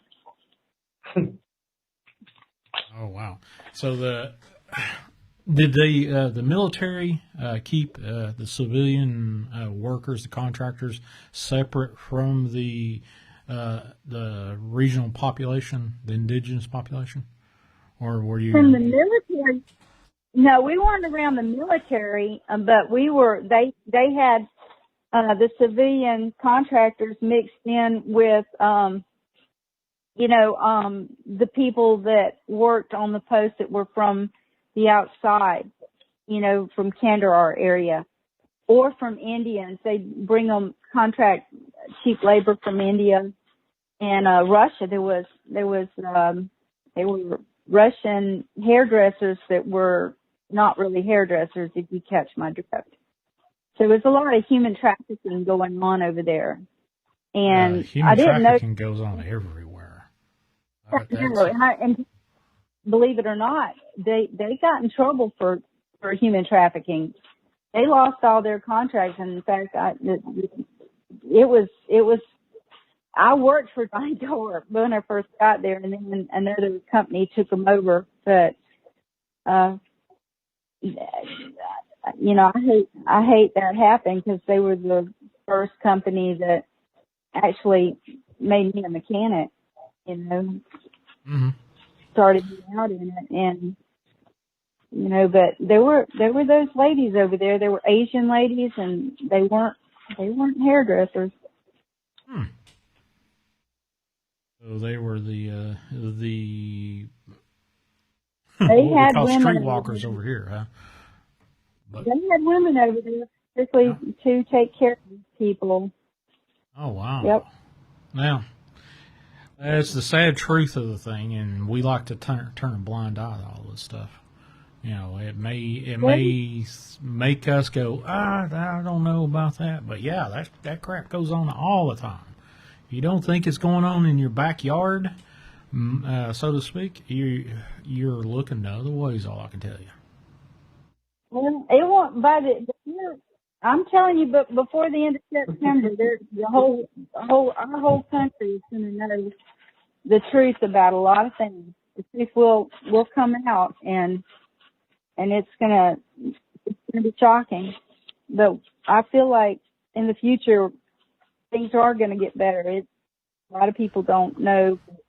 There's things happening behind the scenes, and it's going to be for all of our benefit. I feel like things are going to get better. Oh, I pray you're right. I feel like God is in control of all of this, and He's not going to allow our babies to continuously be slaughtered, and all the things that are happening in this world and this craziness. He's not going to stand for it. And He said so in His Bible, and in the Bible, and I feel like we're all going to be okay. Right. True enough. It's a holy war. People need to realize it's a holy war. Everybody needs to just stay prayed up, and try to seek the truth in other ways, the mainstream media, and don't take a blind eye to it. Yeah, definitely Mom, don't. did you have any? Do what?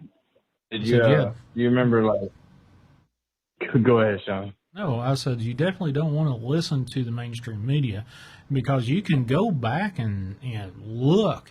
There's books, there's movies, there's, a bunch of documents out there that says, hey, the government basically scripts what gets out in the news. Unless it's just something funny, it's all bad. You might see a nice little story here and there, but that 99.9% of the time, it's scripted. You're reading what the government wants you to say. You think you're in America and it's free press, and no, sir, absolutely not. And that's my opinion. Try to change it. That's all I can tell you. My thing is just research and seek the truth yourself. Don't blindly just trust what they say. Read your Bible and seek your own truth. Well, Grace, I appreciate you being on. Definitely. Chase, you likewise. Yeah. And you call me sometime. All right.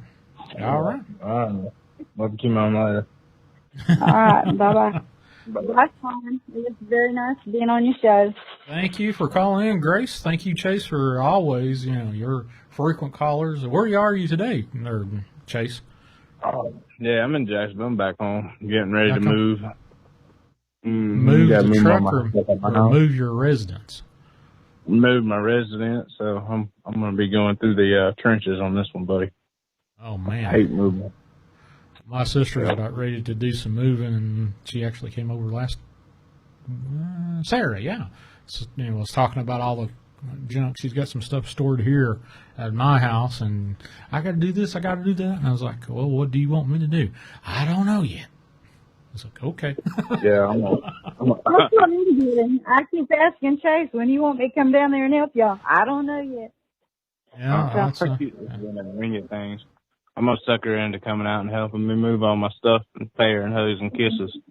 Oh, yeah, she's got a truck and a camper or, one of those little pull-alongs.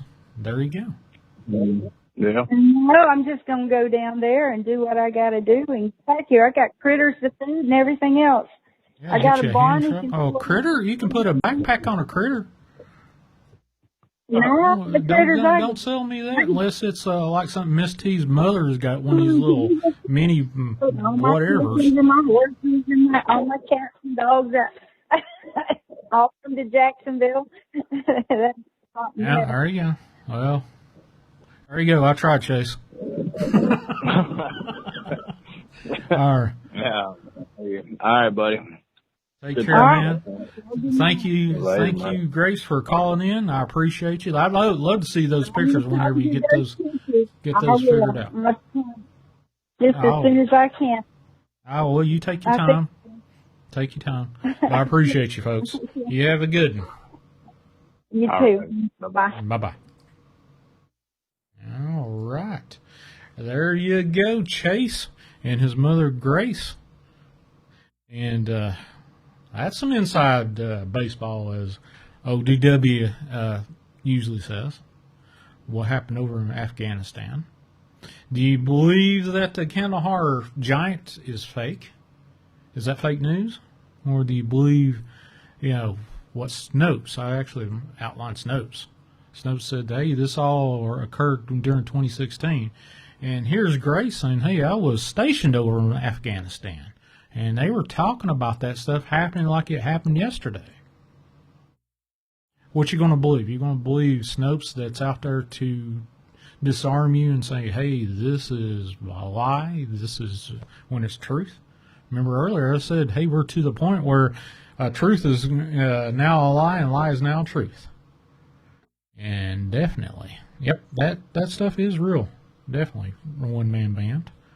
Definitely. I have no doubt about it.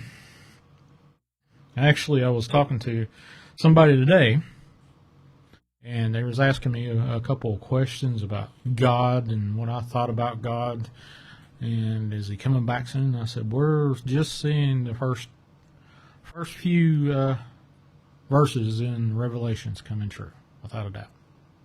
Now, if you're a Christian, if you're whatever religion, or if you're not a religious person, that's It's your choice, but this is the way I see it. I think we're about ready to see a ton of stuff go down. We'll be hoping 5 years from now what's going on today and be proud of it and say, hey, I'm glad it's like this now. There's actually a FOIA disclosure on Special Forces official reports on Kandahar giants. I'd like to see that, Happy. I got to go look that up. Now, Kandahar giants. Did that come up and just, the one report?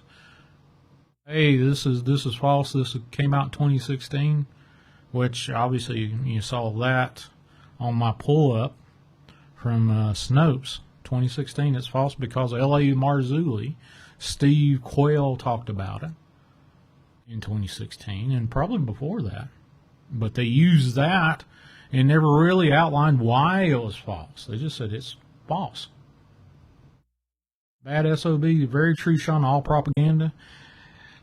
I think what they want to do, they'll feed you a freaking piece of truth just to see if you believe it or not. I think they'd probably give a gentleman's bet. Hey, I bet you 10,000 grand or $1 million, just depending on what your status is in the I got the most game before I die. Yep, one man band. I absolutely disbelieve Snopes. If you believe Snopes, fantastic. If you don't believe it, you're on my side of the fence for sure. But again, this is Chasing the Truth, Unscreened Open Lines.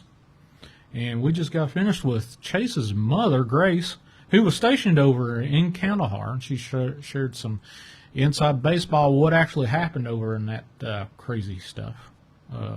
I hope she got paid very well. I knew some contractors that went over there that were officers over here and went over there, and they come back and they paid off everything. New house, paid off their houses, you name it. Hey, Gene Fox, what's going on? I actually got your text message, and you sent me a text message today. I have not talked to Balt of Nightmares since probably the last time I told you I talked to him, a few Fridays ago.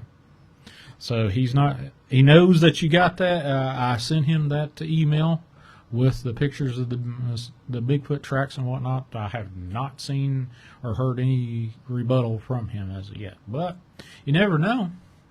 Has anybody seen Lakeia tonight? I haven't seen her pop her name in there. So, let's see. Grace, this is Chase's mom. Oh, there you go. Grace Freer. Black Hawk Mechanic. I actually needed to talk. Well, you can probably say this in the chat there, Grace. Do you believe all of those pieces of equipment that was left behind was disabled or was inoperable? That I honestly, I've seen and heard stories of some crazy stuff where these, what is it, ISIS-K now? Is that the new language that they're actually talking about? Is ISIS-K flying these Black Hawks around? Yep. Bad SOB said, yep, money was good. I knew a sergeant in a local police department over in the city I used to work in. Knew him very well, and he retired and went over there and did some training with Afghans. And, how to, do policing. He made very good money. Worked with his wife in the hospital. Knew her very well for years. Yeah, she said there was all kinds of crazy crap. And he said the same thing when he come back. But I hadn't talked to them in years and years and years. But, wow. Anyway, this isn't Sean talking. This isn't a show for Sean talking. I guess it is since I am the host. But, it's Unscreened Open Lines. Right now is the time to share that little piece of truth that you've been sitting on for years. Say you retired from the medical field, or you're retired from Air Forces, Marines, Army, Navy, and you seen something, you got to get it off your chest. Seen a ghost, seen a UFO, seen, hey, what's going on here? Dogman, Bigfoot. I actually had a friend, a friend of a friend pass away that hit home. I forgot to tell you this, Miss T, but if you're listening, if anybody regular knows, there was a buddy of mine. His name was Chris, and he's passed away. He died from a fall off a swinging bridge here locally, here in Southwest Virginia, a few years ago, and his brother passed away. It kind of hit home, but Chris told me the story about the Bigfoot. He was the hunter in the tree line. He had a tree stand. Impromptu truth. Hey, what's going on, brother? What's up with you? But here's the story for the listeners that have not heard it. Chris, God rest his soul, died before my brother died, probably about 2 years before, give or take. He died from a fall, from complications from a fall from a swinging bridge. But he told me this years ago. My brother had a place up on a ridge line, and I went up there to visit my brother, and Chris was up there, and he was telling me about, we were talking, usual BS, late 20s, I think, when this happened for me, maybe early 30s, but anyway, they just had released elk over on the Kentucky side, and they were just moving over into Virginia side of the state line, and I heard the elk call, and I said, what is that? I've never heard that before. And Chris and my brother said, oh, that's those elk coming out across the state line from Kentucky into here. And I said, oh, really? And then Chris got me aside and said, you won't believe what I saw last season deer hunting over in Grayson County, Virginia, which is probably about an hour's drive from where I am right now. And he was in a tree stand. He said he had seen two doe and a buck. A buck was trailing two doe, and it was just the two doe had just crested the hill, and he's waiting for the buck to follow along and crest the hill, and he was lining up a shot. And he said all of a sudden, this bigger than a linebacker dressed in a ghillie suit of hair, is what he told me, broke out across the other side of the tree line, away from him, ran after him, spooked all three deer, and apparently, with these scared deer, ran down this buck, killed this buck. He said he heard the awfulest commotion, and he saw this, whatever this thing was, he said this hairy man bigger than a linebacker, faster than any person he'd ever seen, had a big buck thrown across the shoulder. He said he was just casually just walking along like it was nothing. And he said, I think it was a Bigfoot. Mogollon, she made good money. Yeah, anybody that was over in Afghanistan, contracting up there, made killer money. The money that you retire on money kind of stuff. Definitely. My buddy, the sergeant that was in the police department, he retired and went over there, and he come back, and hell, I don't think he's put a lick at anything since, other than doing family stuff and working on the house and whatnot. But wow, tax-free too. Yep, that's true. Tax-free too. Absolutely, Lisa. But anyway, what reminded me of that story was Chris, the fellow that the hunter that was in a tree line, or in a tree stand that saw this Bigfoot. His brother passed away a few days ago. And that was like, wow, yeah, Chris. And I retold that story to the person that told me, hey, Chris's brother died. And I was like, yeah, I remember Chris. And, yeah, I'm not going to repeat the guy's name. But anyway, we had, some philosophical and kind of a short little discussion about God's will. And end all be all is she asked me, if you do some sort of mortal sin, do you automatically go to hell? And I said, well, since I'm not God and I'm not meant to judge anybody, I think I'm kind of, spitballing here since I'm not got anybody on the line. If you want me to shut up, call that number, 931-994-6917. But I said, yeah, there's some mortal sins you can't do and can't get away with, but I'm not God, and I can, from my near-death experience, I can see God forgiving you. But that's up to God, not up to me. That being said, shit. That's number 4 for this show. God is forgiving, yeah. For those that just joined in, I'm trying not to say that being said. Yeah, that's one of my pet peeves. I picked on myself and say, no, I don't need to say that anymore. I say that too much. Preach it, Sean. But yeah, God forgives, and it's up to God to forgive and not to judge. And I'm not a judge. I'm not going to judge anybody. That I don't care what religion you are. Let's see. One Man Band wants me to ask me what's my opinion on Alex Jones. Alex Jones is one of those personalities.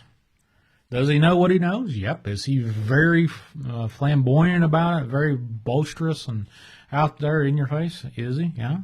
Can it take him all the time? Nope. Do I believe everything comes out of his mouth? Nope. Do I believe a lot of the stuff that he fusses about and goes on about? Is he right a lot? Yeah. Is he wrong a lot? Yeah. But who isn't? Alex Jones. I think at one time, even if you said that name on YouTube, you probably got a strike against you. Let's see. Dragon ZW says, one day soon have to tell you about the time I went to Japan and went to the forest where the folks take their own lives, trying not to freak out YouTube. Now, in some cultures, doing that, however you want to choose your own way out of here, is acceptable. Now, that's between you and God. Do I want you to do that? Nope. Now, life is too precious. You're given your heartbeats for a reason. But, like anything, here we go. We got somebody. Oh, is this who I think it is? Is this Connor Flynn? Yes, it is. You What's already up, know. buddy? How's it going, Sean? Hey, what's up, man? I was getting a little philosophical on the folks. I guess that this is probably a easy out for not talking philosophics here. So what's going on with you down in Florida? Oh, man, I am just gearing up for the Sasquatch expedition this weekend in Tennessee. It's going to be hosted by Manimal Research, Squatch and Cowboy, and also Old Bear's Den. And I'm really excited. Mogollon Monster's going to be there, Barry Browning, Flat Rock Booger, and then I'm bringing Tristan and Cameron from Hidden Relief. And then I'm also linked up with Cindy Kent Brewer. She's a female Bigfoot artist that lives near me, and I haven't met her yet, but she's had a couple strange encounters, and she's riding with us. So she's going to kind of be I don't want to call like a chaperone, but she's going to keep us young bucks a little bit in line and make sure, we get to our destination on time and in one piece. But super excited. Going to stop at a Bigfoot museum in Cherry Log, Georgia. Going to stop at the Coamoki Mounds, which they have tons of strange encounters over there. It's in Georgia. It's basically a big pyramid that has grown over. And then there's also some other burial mound in North Georgia that I've never even had on my map before until this trip. So I'm super excited, and just, you know, my heart's pumping a million miles per hour. And I'm going to Walmart tomorrow to get some gear, but of course I'm going to go to the creek before that and look for shark teeth, because I've just had such an itch ever since I found one in the fresh water last week, and I've hit it like 4 times, even with the storms. But the water's like really murky, and it's really inconvenient. But hey, that's when, you know, I'm going to tell myself that's when you find a good one. I found a lot of fossils, but no shark teeth since that first day, though. So where's this place in Tennessee again? It's Copper Hill, Tennessee. It's Thunder Rock Campground. It's right past the Georgia border. Yeah, it's not the Smoky Mountains. It's west of Smoky Mountains, north of Georgia. I'm like stuttering because I'm like, oh man, like I hope no one tries no fast ones, tries to hoax people. But there's gonna be 60 people out there, and if anybody tries to hoax them, there's probably gonna be a couple shots rang their way. So good luck anybody who tries to do that. Oh wow! So what's this event called again?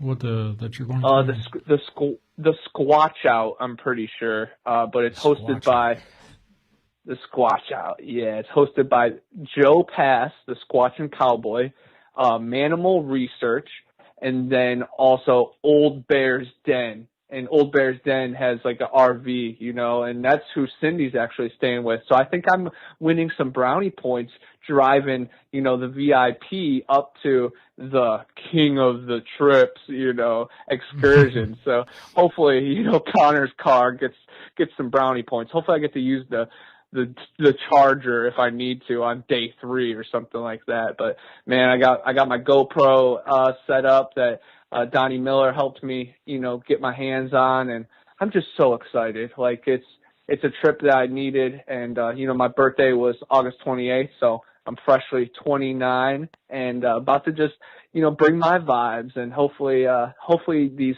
Tennessee Titans will be ready for it. Copper Hill, Tennessee. That's probably about 2 hours from me, where this is.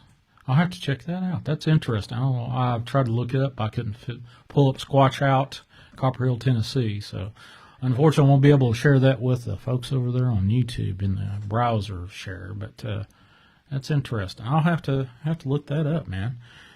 Yeah, they kept telling me some Facebook group and stuff. I couldn't really find like an official thing either. But I reserved a campsite. Hey, I have room at my campgrounds if you want to come through. You know, always the invite is open for you.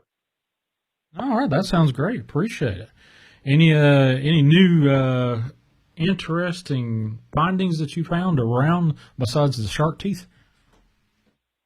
Yes. I found this red jasper piece that it's in the shape of an arrowhead. And then when we looked it up, it says that red jasper is like really good luck, and it actually signifies big things coming. And, you know, I can't help but, you know, giggle and smile with that kind of stuff, because I just have so many things like in the works, and just so much for this. You know, I have so many plans, and I've just met so many great people along the path that even just little things like the camp out, the Squatch Out, like I'm so excited. This is like top-notch Discovery Channel level stuff. But even tonight, I had dinner over at my mom's house, and we watched Expedition X, the season premiere. And it was kind of surreal, because they actually, you know, they reached out to me. I think I told you that, you know, months ago when we first talked, but they reached out to me about that giant bone that one of my team members found.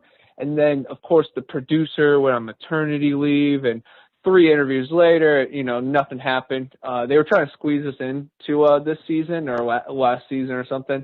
And so I'm like watching it, and I'm like, and this episode was about feral people in Tennessee, and I'm like, oh my gosh, I gave them, you know, a little bit of information about that, and I was like looking in the credits for like special thanks to me, but no, but hopefully, you know, my wishes come true, and Josh Gates hits me up for the next season again, and because hey, he heard the first time, so it was very interesting. Cool.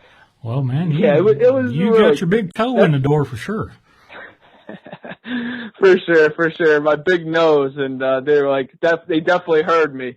Because I did a couple interviews with like 6 producers, and it was big time. And I was my cheerful self. I definitely didn't turn it down at all, and they loved that. And what I told myself and what I hope is that I gave them so much that they couldn't just throw in an episode. They need prior planning. They probably need like a three episode thing for this. But I don't know. A lot of breakdowns.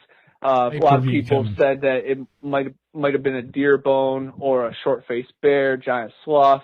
It's a prehistoric bone. That's all I know. It's very exciting.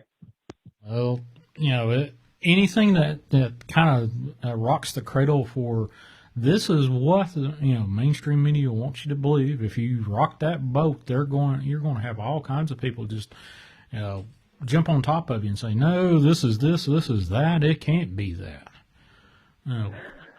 Yeah, that's you and I are on both on the same page. Mainstream media is just feeding you a bunch of lies, and when they do feed you truth, they're just feeding it to you to see, hey, can they take the truth, and what will they say? Are they going to deny it or whatever?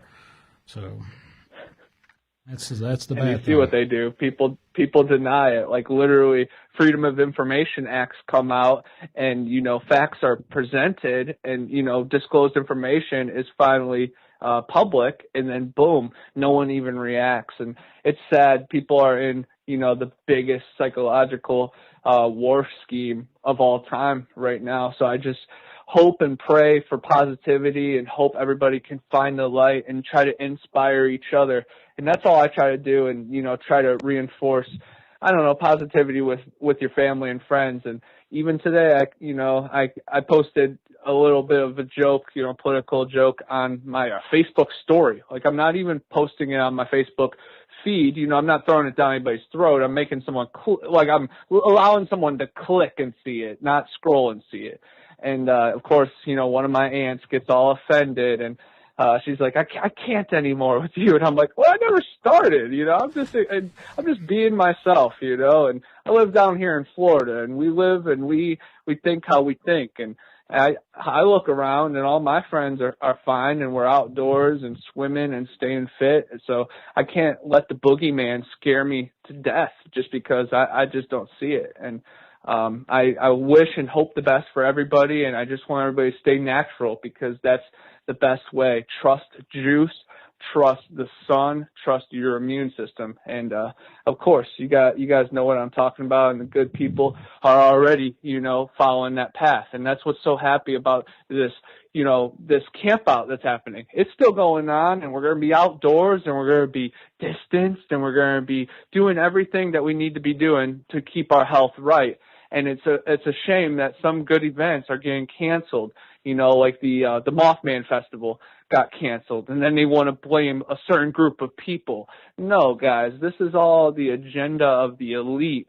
Don't blame free people that you were for 97% of your life up until these recent times. Don't start blaming free thinkers. And I just hate when people fall into the evil agendas, traps of minds of thinking. And we all do, of course, but we just got to catch ourselves and try to break free.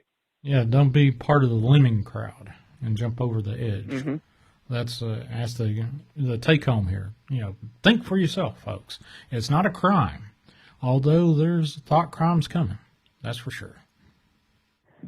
Oh, 100%. And hopefully some of these people are, tried for treason and war crimes. And hopefully the times are coming. And, the good book says God didn't even flinch, because he knew all the devil's tricks and all his bad plans, and just had all the foresight. And I think he has good plans for us, and just keep that power in your soul. That's something they cannot calculate, is your soul. You can have a heart transplant. You can have a brain transplant. That doesn't make you you. Your soul makes you you.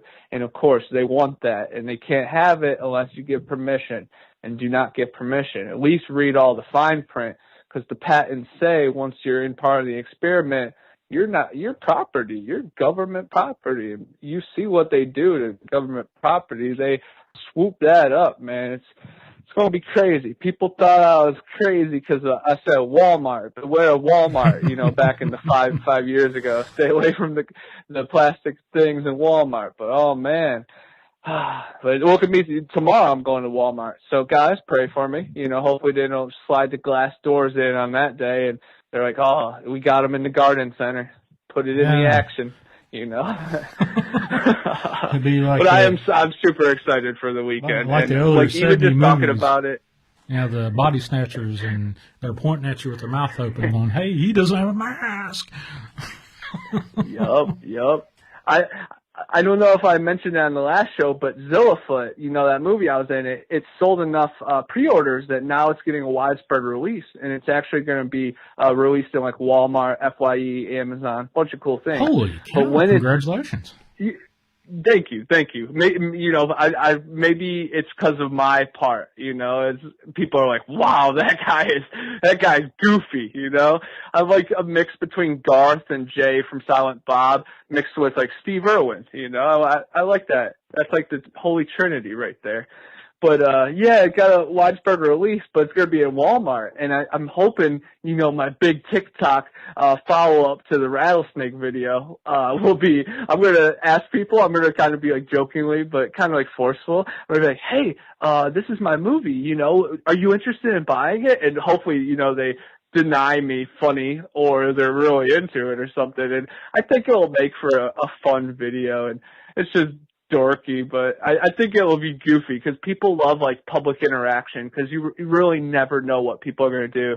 And then, you know, if people can be weirder than me, then heck yeah. Yeah.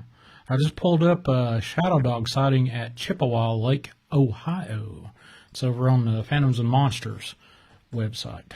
That's his latest. How recent? Very recent? Because Chippewa Lake's, you know, like 5 minutes away from where I was, you know, grew up. This is the newest thing that's on Phantoms and Monsters that just popped up on my to-do list. Around 2004 was when this happened. Summertime after 10 p.m. 2004. I was 13, and gives the timeline there. So, have you heard of any shadow dog sightings over in Chippewa Lake? Not shadow dog, but I've definitely heard of like bloodhounds. So I think that's really right up the alley. And I kind of got goosebumps right now because, you know, my Wolfman encounter happened when I was about 12. I graduated when I was 2010. So that's, you know, 8 years, 2002 era. And Sleepy Hollow is right by Chippewa Lake. So my Wolfman encounter might be these shadow dogs and these bloodhounds that used to just roam through the woods. But man, could you give me a little summary of just some information on it? Let's see. The timeline, according to phantomsandmonsters.com, Lon Strickler is the repository of everything creepy out there. You know, I was following this guy a decade and a half ago before I even thought about doing this thing. I've actually talked to him and been on his show. So that's interesting how things connect together. But it says the timeline, 10 p.m. summertime, 2004. This guy was 13. My cousin's white dog escaped the house and started running down the lake near the creek. My cousin and I ran chasing it and stopped at the edge of the road. The creek and the dog were about 20 yards or less away. As we were calling the dog, a black shadow dog ran in between us and my cousin's dog. The shadow dog was silent, and it ran and blocked our view of my cousin's white dog, and it passed in between us. My cousin looked at me and said, "Did you see that?" We both agreed it was the actual physical thing, not just a shadow cast from something moving nearby. We got the dog and ran back to the house. And the description, shadow dog description, probably about the size of a German Shepherd, but with a more wolf-shaped head. The blackness of the dog was like the lack of color or a matte black. And they didn't see hair, but it couldn't see through it, though. So there's that's interesting. 2004, folks. You know, open your eyes, pay attention.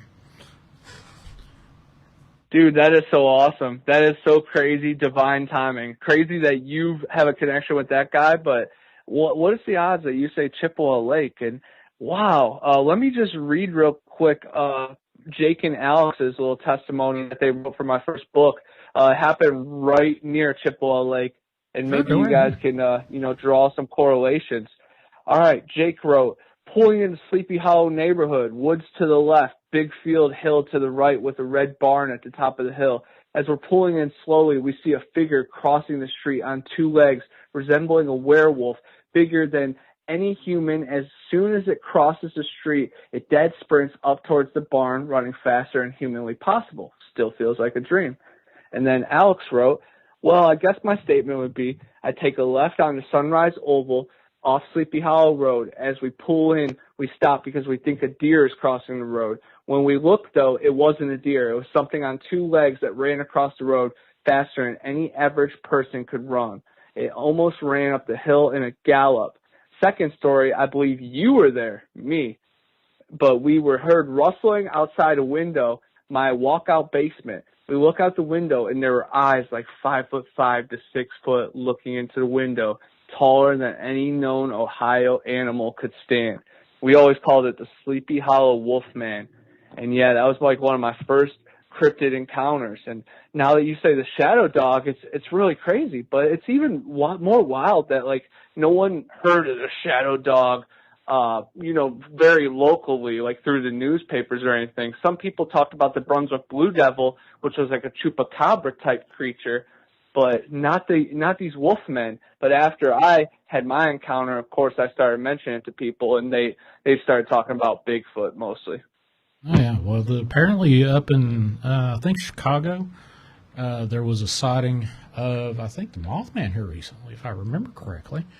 Let's see. You've got the drifter attacked by possible Bigfoot in Williams Lake, British Columbia. I'm kind of go through here. Oh, yeah, here it is. July 22nd, 2021, O'Hare Mothman incident. More follow-up eyewitness interviews. Of course, Lon Strickler is one of those people that if you want repository of all things creepy, ghastly, cryptid, go to phantomsandmonsters.com and look that fellow up. Look at all those things. He's got oodles and years, decades worth of information right there. But the Mothman, I've talked to a couple people. I actually had a zoologist on my show probably about 2 years ago. And, when the Mothman craze came out, actually Lon Strickler told me he was wanting to call it Owlman, but Mothman kind of took over for it from the sightings and stuff. But the person I had on for the zoologist, I forgot her name, but she said during that there was a huge great owl migration that was happening during all those sightings. She said, there's the flip side of this as well. But, kind of have to, weigh one story versus the other story and what science is telling you. But, yeah, there was definitely another Mothman sighting in July 22nd of 2021 of this year. Interesting. And I flew out of O'Hare a couple of times, so that's a big-ass airport. Chicago is definitely a weird city, a big city, too. You could be at a Bulls game and be 2 hours away from getting to Soldier Field or watching the Bears. But yeah, I've had strange occurrences in Chicago too, just in our hotel. And then I filmed a music video that my phone completely turned off. I think it had something to do with the cold, but my phone did not work back until Ohio, and I lost a lot of data, and it was just some BS, of course. But, yes, I think Chicago has big things coming in good and bad ways, because there have been a plethora of Mothman sightings there and over in New York as well. So, just keep your eyes peeled, of course. Of course, there's anniversaries coming, and we're just keeping, the good people in our minds. But I think a lot of the hologram history has shaped our future, and I hope everybody can start reading in between the lines, because Independence Day has became real, and soon, Project Bluebeam and all these UFO sightings are going to start, circulating and coming together. So just stay. I want to say stay woke, but people broke that term, See, they've made they've made words weapons, and now you can't even say certain phrases without being looped into crazy groups. And that's what stands with Bigfoot Anon. You know, I hope people can read between the lines with that as well, and see what I'm all about, because I'm just trying to stand for freedom for the soul and for people. Right. Oh, actually, my love of my life just said, hey, that lady that was the zoologist, her name's Noelle. Noelle, the creature teacher, as her moniker goes. And she's fabulous. And she actually told me a UFO encounter she had when she was doing some research. That was crazy. People, even the scientists, experience the wild, the crazy, the paranormal, supernatural. Do they talk about it?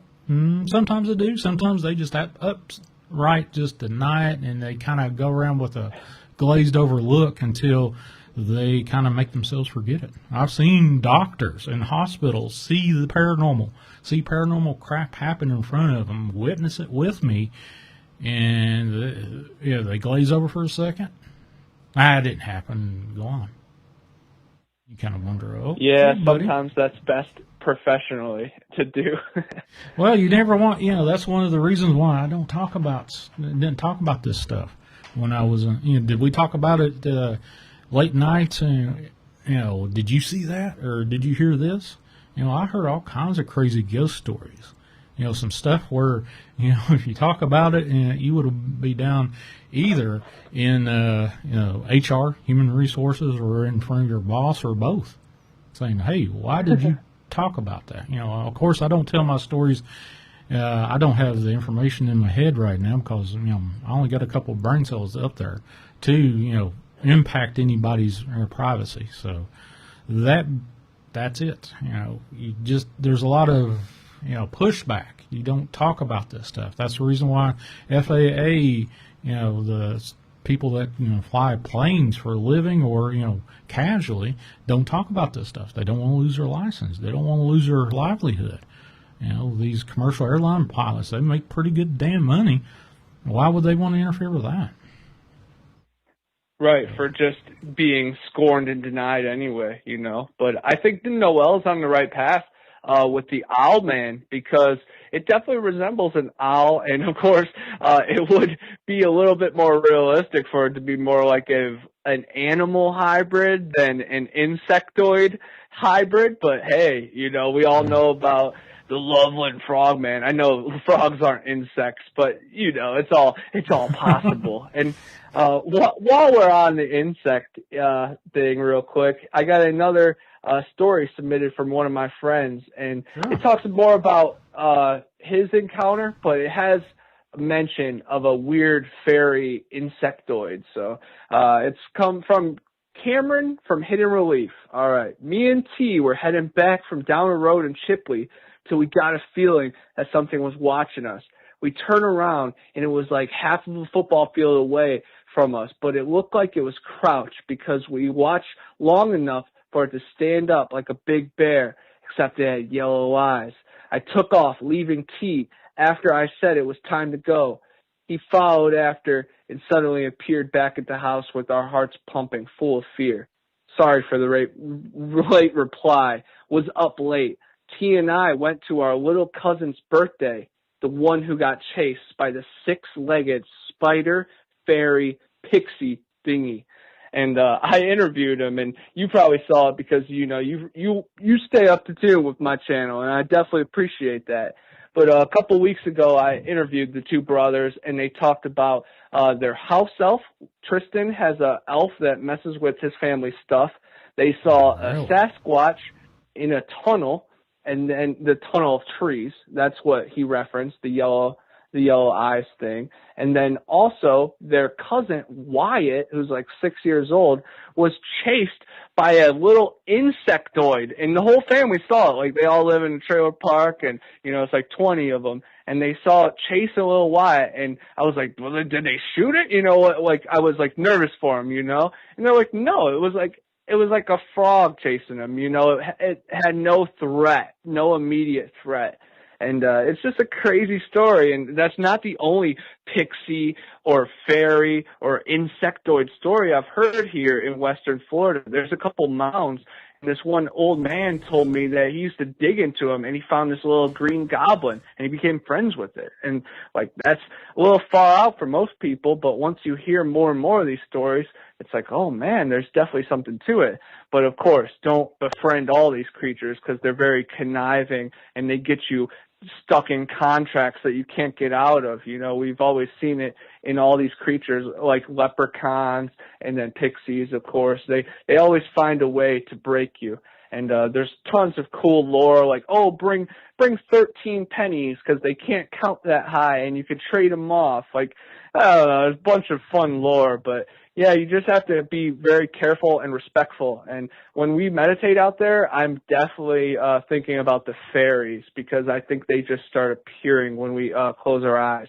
And we tell all through, like last time, I went with Jack McClellan and Tristan. I actually just posted the footage today on my channel at the Garden of Eden. You know, 27 and 28 trees of the Bible, gopher wood, which Noah used to build the ark. That's also known as Torreya. It's the only place that grows. So it's sacred, you know? And we do these like 15-minute closed eye meditations that we do hardcore stretches and mind stretches for the first like 8 to 10 minutes. And then, you know, silence for about 8 to 10 minutes. And you hear crazy things during all of it. And at one point we do chatter. Like we just make a bunch of weird noises like what's up for like 2 minutes. And you really let your mind go, and it starts to synchronize, and it's like a hum in its own way. And I'm just trying to think like what it magnetizes in these forests. And at some point, like I hear big noises ahead of me, and I'm like so scared to open my eyes. Not in a bad way, not scared in a bad way, like just scared like, no, not now. Like I'm doing what I need to be doing. It's doing what it's to be doing. And it's just some wild experiments that it helps us, you know, finish the hike as well, because it's very energizing and it's calming at the same point. Well, let's see. Oh, Chase's mother just sent me a message. But the lady I was talking about, the Kalahar giant with just a little while ago. But I actually heard of a little, I guess you call it fae, maybe a little person. Sorry about that one-man band. Something I found on the Alexa, shut up. My personal assistant decided to chime in. She's in. Always listening. Oh, yeah. I interviewed this matey up in Canada, and he talked about this haunted reservation. And, you know, when you talk to anybody that's Aboriginal, they learn from their father and their grandfather and how to tell a story. So I had to sit through hours of stories, you know, little stories here about seeing Bigfoot. His grandfather was taking him hunting, and Bigfoot saved him from being lost. And he came to this He came to this one story where his sister on this haunted reservation moved in with a friend of his, or his boy, or her boyfriend, or something like that. And there was this little person, you know, cryptid, that lived underneath the floorboards. And they just had moved in there, and this little person pops in as they're trying to sleep into the bedroom. And he, you know, description it looked like a miniature troll, skinny. And they literally just left. Went outside. I think they pulled what they could real quick to get outside. They left that little cabin that they moved in on this reservation and never went back in. They waited till people come and he brought them, or come and got him. And he was a teenager at the time. And his mom and his dad took him along to go get her. And he said, I kind of halfway slept. And he said that his his sister's boyfriend looked pale as a ghost, chain smoking like crazy, saw whatever it was. They wouldn't go back in the cabin at all after they saw this. Apparently they up there, they use these root cellars kind of deal to, you know, store foods long term during the winter up there. Mm-hmm. And that's where this thing was living, I think, from what I understand. But I went through, one second, I'm trying to find out the name. The name of the guy, the Aboriginal. As soon as you tell, actually, Miss T knows this fellow, but I was trying to find out the name so I can, if anybody wants to go back over on my, I think I might have one or two up where of these they're long interviews. I think I got like 4 hours or 5-6 hours of interviews over on my iTunes account. But my iTunes is actually picking up. Actually, it's went up like 1,400% in the last 30 days. That's crazy. Who knows? That is crazy. Must be taking off in some neighborhood, you know? Maybe. They're talking about it. The name of the Métis, the Aboriginal, he didn't like to be called an Indian. He wanted to be called the Aboriginal, referred to as an Aboriginal. Métis is it's half treaty as full Aboriginal, has full, mother and father are both full-blooded Indians or Aboriginals.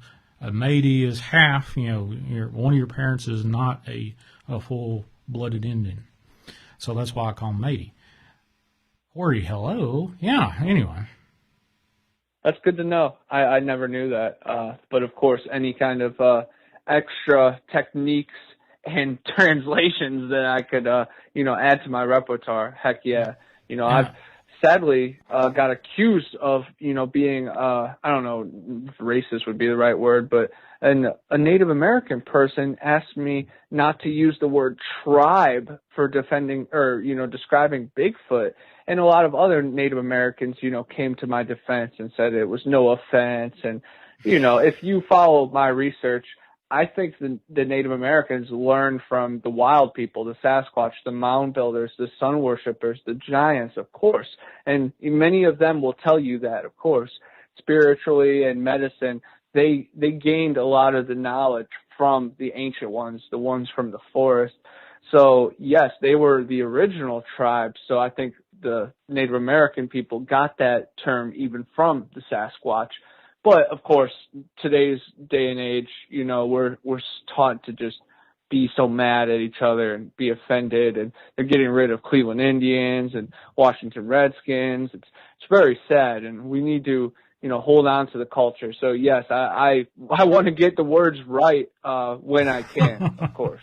Well, to me, it's cancellation. If you say something wrong, whether you meant it or intended for it to be wrong or insulting, or you just used the word the same way you used it all your life and did not intend for it to be bad or good, it was just, hey, this is what I called this, whatever X, Y, Z, and you get canceled out for that. They're just looking for an argument. They're looking for strife. They're looking for, I want to be against you. And it's the divisive mentality that they're trying to sell us every freaking moment of the day. And that's it. That's my soapbox moment. We're all under the same firmament, the same sky. We live on this same little blueberry of a planet. I would say globe, but the flat earthers will probably say you can't say that. But I've not been sold on the flat earth. Do I believe it is totally round? No, I believe it's more like maybe a misshapen prune, more or less. That's what I'm looking at. But the turtle's back, like the Native Americans always say. I know that the firmament is up and then hell is down. What was that BBC thing about the flat Earth and the Earth was on a turtle's back? What was that BBC show? I forgot what that thing was. Oh man, I'm not entirely sure. There's actually a BBC show with the flat Earth. The Earth was on positioned on this back of this, and they had all these little continents that talked to each other by ships. I'll have to go look that up. I've seen the years ago. Please forgive me because it's been a hot minute since I've seen this thing. But there's actually a flat Earth kind of Renaissance / maybe steampunkish type show the BBC put out. It's over in the UK. I've seen the actual show. A buddy of mine in a hospital shared with me the entirety of the show, and I was like, oh, okay, well, I'll watch this. Well, hell, one weekend I spent watching that damn thing. It was actually pretty decent. I'll have to look that up. BB. That's awesome. Yeah, send that through, because I'm definitely against the globe. So anything against Goatman Bayal, I could add to my repertoire. I am for sure with that too. And there's definitely a lot of flat Earth references in TV shows now. Oh, it's and called, I think it's definitely gearing up. It's called Discworld, Discworld. Terry Pratchett's Discworld, a 6-part TV series. Wow, that sounds awesome. I'm definitely going to check that out. Yeah. I've been on a huge TV show kick binge recently. I watched Ted Lasso, which kind of sounds goofy, but it has a lot of heart. It's that Jason Sudeikis show that he's a college football coach, and he gets hired as a soccer Premier League coach. And it's meant to be the woman inherited the team after a divorce. She just wants to sabotage it. But then, she starts to root for him. And what actually got me into it is there's a voodoo episode. And for my podcast, we were talking about a bunch of movies that use voodoo. And my co-host, Gypsy Road, he mentioned Ted Lasso. And I was like, I thought it was a Western. I thought it, because it sounds like a Western that me and my grandpa used to watch. So I kind of sound stupid saying that.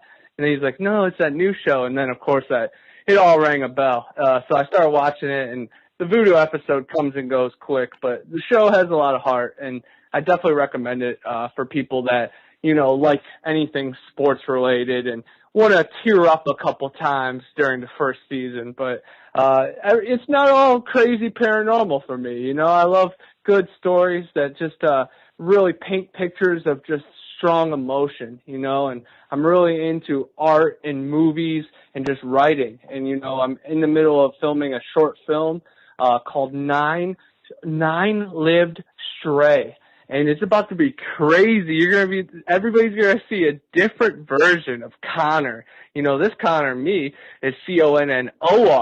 The one in the movie is Conner. So the director, the writer, he gets to mess around with it a little bit. And man, I'm still a Bigfoot hunter in it, but I do some things that this Connor wouldn't normally do. And I know a couple of my conspiracy theory friends, they're going to be like, bro, this is that movie, like when we're, saying like, oh, Keanu Reeves, this is, he's actually really positive, but, oh, he sold his soul right here. People are going to be like, Connor, you sold your soul right here, because it has to do with crazy, sacrificial and the devil and cat goddesses and crazy stuff. So yeah, I know a couple of my friends are going to look at me sideways, but I promise, of course that's what they would say too. I promise, it's just it's all art. It's just art. But oh man, I'm super excited, and it's just going to be so crazy. And there's a crazy prop. He just finished like the cat monster, and he spent more than $250 on it. So this thing is going to be steaming into cryptid world. And people are going to be looking out for this after, man. It's going to be crazy. And it has to do with the void and time travel and just special powers. It's going to be really cool. And it's for a film festival in Tallahassee at the Cap City Video Lounge. It's a micro cinema. There's one theater there in Tallahassee, and it's just one, you can rent it out for like birthday parties. But it's gonna be awesome, man. I'm super excited. And yeah, but this camp out's gonna be just even crazier, and I'm definitely gonna get a bunch of footage. So keep posted. I know you'll see it, but everybody else that's listening, Dark Waters fam as well, Chasing the Truth, I appreciate the platform week in, week out, because it's like therapy, pacing around my house, just letting loose, of course. And I love to just share the love and share knowledge and just share inspiration, because we all need it. And I find it within everybody. I get inspired by the littlest things, and if my brother and sister did it, then I feel like I did it in a way. So anything I do, y'all did. So soak it in. Oh yeah. Oh. Nobody can challenge your level of positivity, that's for sure. Your energy is just out the roof. You're in space, literally, 24/7. But, hey, I try to vent out the negativity, like when I step and get it out, and definitely I have some good real life friends that they hear me out when I am feeling down and like mad and upset, because there is a lot of crazy people, IRL in real life, and then even in this, Bigfoot community and supernatural world. I get told I have delusional thinking and that my way is dangerous and that I was crazy on the Mogollon Monster Show. Well, guess what? Me and Mogs are tight now. We went on expeditions and we're buddy buds. So anybody that's want to start stuff with that, come on, man. Get your country right, and I'm gonna try to get my country right, and then we'll figure it out in Niagara Falls or something, But gosh, yeah, it's crazy that yes, even this positivity, it does get twisted in a way too, because I do a lot of crazy research, and times are a little backwards right now, of course. So yeah, things get a little twisty, but at the end of the day, real recognize real. And of course, me and Mogollon are like bros now. So that is an awesome thing. And I think me and his episode is one of the greatest, not really debates, but just like interactions of just first meetings, and then two, just like we both were blindsided. So it was just like pure entertainment for everybody involved. And it definitely made the buzz in the Bigfoot world for a little bit. But yeah, I got on one of my flat earth rants, and Mogs, he's an OG, so he definitely wasn't letting me, push him around, but he was very allowant to let me speak my mind. And I definitely appreciate that, because some people don't even let you get the first thing out. And he is definitely very open-minded. He's been around the world, met many people, and battled hardships, black and white. So it's no question that some little YouTube interaction doesn't fluster him to the fact that we can't be friends in real life. And same thing with me. I've had my life threatened in real life, in phone calls, through phantom phone calls. They tried to shut down my concert and jump me with 6 people in 2 cars. Like I've had real life issues.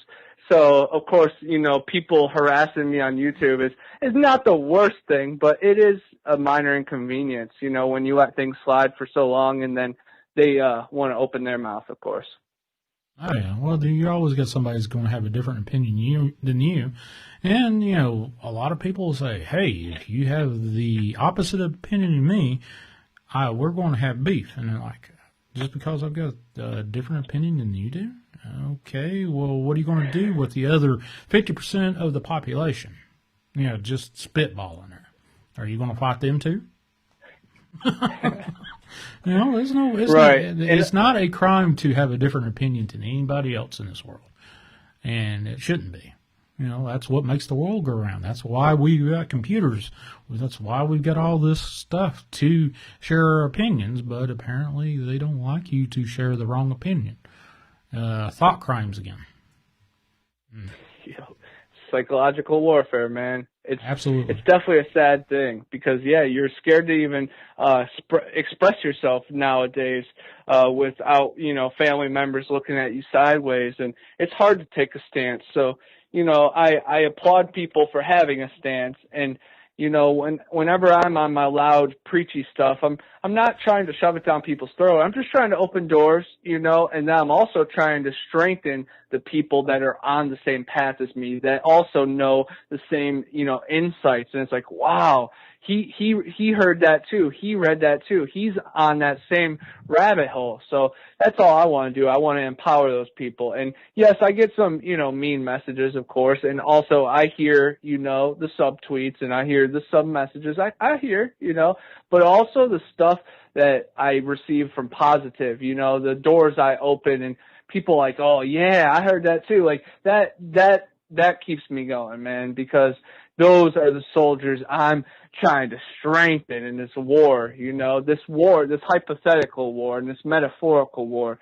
I am not calling to arms. I don't like violence. I want people to protect themselves and theirs, of course. I definitely recommend it, of course, but no, we do not need to be marched upon anything, because look what they do to peaceful marches nowadays.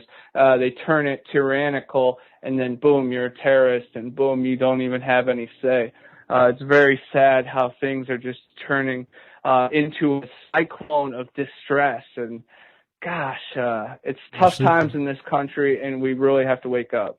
They don't like your message or a peaceful march. They supplant you and insert paid actors to, change this narrative. Say, hey, this peaceful march is not that peaceful. Wind up the bear spray out and rocks and frozen bottles of water and all that other kind of crazy crap, and turned a peaceful march into what they wanted it to be. At least in front of a camera. 100%. It's all just a fixed reality. Mo Young Monster says, thanks for the support. And again, thank you, Connor, for your support of Chasing the Truth. And always a pleasure talking to you, buddy. Yes, man. Mogion is definitely the bro. I'm looking forward to many late night conversations this week, because me and him get down. And we also went on an expedition in the Green Swamp, a short one before the storm. But then I followed up the next morning, and man, we had a lot of good luck with footprints and sound recordings. So literally the Sasquatch were probably within 150 yards of us while we're walking down the railroad. So we were right in prime territory. And last year during this Tennessee camp out, I guess they got rushed out. They had to leave early because the Sasquatch got so violent. And I'm definitely not trying to defend myself against some Edomites and Cain, descendants, but man, I'm really looking forward to it, especially if there's, definite activity in the location. And then the river is right on the Oconee River, which Altamahaha, the Georgia lake monster and sea creature, he's been spotted on that river because it's a tributary of, pretty much every waterway that flows through it. So you have to beware when you're in the Georgia state. So, I'm going to be listening to, it's right on Tennessee and Georgia border. So you have to just beware, of course. But we're going to be bumping a lot of Ludacris and a lot of Outkast, because they're just Atlanta legends, and I am big on, paying tribute to the land. So if anybody has any good Georgia or Tennessee recommendations, comment them on one of my videos or something, because I'm all about it. And or if anybody has any cool small, artists that they want me to check out. I'm a big music guy. I love hip hop and I love rock and roll. And psychedelic reggae as well, of course, kind of like the Doors and Sticky Fingers. And what if Pink Floyd was still making music nowadays, like, in their prime, putting out that kind of music for these kind of people, man? I don't know, it'd probably flop. The world is not ready for that stuff that puts you into another realm anymore. Now it's all just dumbed down TikTok stuff, and I think that's why I'm thriving on that platform. They love my short stuff, Yeah, we are evolving into, our attention span is 15 seconds, 30 seconds. Less than a minute, and I'm done. And unfortunately, that's the way it is. That's just the way it is. Yeah, Vine was 6 seconds, and then TikTok is a minute, and then it went to 3 minutes. And you know me though, I could get about 40 facts in a minute, about one every 1.25 seconds. I could squeeze them in there, but yeah, man, I'm loving my journey on TikTok. Everybody follow me over there, Bigfoot Anonymous. If you guys are on YouTube, which you're listening to now, of course, Bigfoot Anon. Anybody that's listening on the radio, I hope you guys are driving safely and have a good night. I'm super excited, for the future, just because more things are going to be discovered and more conversations are going to be had and more encounters are going to be reported. Every single day I wake up to some How to Hunt, Dixie Cryptid, Canada Cryptid, of course, Buckeye Bigfoot, Dark Waters, Chasing the Truth. I watch my own videos and find out things, of course. Yeah, I saw that backpack. That's the good I saw stuff. that backpack stuff. I never really got to really sit down and say, okay, where did they see this? haven't been able to really scrutinize that. But I heard you had the eventful backpack adventure where you had a backpack camera going on. Yeah, did you hear that Matt Moneymaker, of course, you know, the head of Finding Bigfoot, BFRO, he actually posted my footage. It was pretty cool. Oh, that's cool, man. That is, well, look at that. You're all the way around. You It was got kind more. of backhand. You got more than the big toe in. You got a whole flip flop in the door. Yeah, it was kind of backhanded though, the post, because he was like, yeah, you're not going to find Bigfoot where you were looking. And a lot of people like Stacy Brown came to my defense, Long Island Bigfoot, Tim the Tracker. And there was like 10 comments of people that put timestamps of where they actually saw Sasquatch, or like a white Sasquatch, a black nose. There was a bunch of, you know, timestamps of shadows and strange creatures that a lot of people disagreed. They agreed that I was right in the location. But to Matt Moneymaker's defense, he drew on the map where there's some creeks. And at those creeks, I also recorded on my GoPro months ago, one wading, I could hear the sound, wading through the creeks. And that's exactly what he said. So that was pretty cool correlation. You know, you know me, I don't really take much offense. I take I find the good in things, you know, so I don't really care about the negative thing that he said, you know, but he said, hey, Terea Titans, and that was like my little nickname for, you know, the Sasquatch there and everything. And, the fact that he used it, you know, and, the world and I and Cliff and everybody has, you know, mixed feelings about Moneymaker. You know, I just hope he has positive intentions, and I'm good with him. You know, I don't have much good things with negative intentions, even if it's my mom doing it. You know, when she's acting a little loopy on the road, I'm like, come on, Mom, you're acting a fool. So anybody that's kind of acting sideways, you know, I look at sideways. So I just want good people to prosper, and I definitely appreciate him putting it out there because that was a nice boost. You know, it got a lot of views, and it definitely put the word out to more Sasquatch people. And that's all I want to do, is build a little community that whenever I do put out, you know, more information, that we could have a valid conversation with, you know, people from pretty much all around the world. I want to talk to people that hunt the Yowie, the Yeren, the bunny yip, the Susquehanna seal. I want people that know everything about all cryptids, and that's what I'm trying to do, is just create a spider web of cryptid hunters, and the rest will figure itself out. Because, you know, just in the people that I have on my team, we have found DNA. We've gotten great recordings of their sound, video, picture.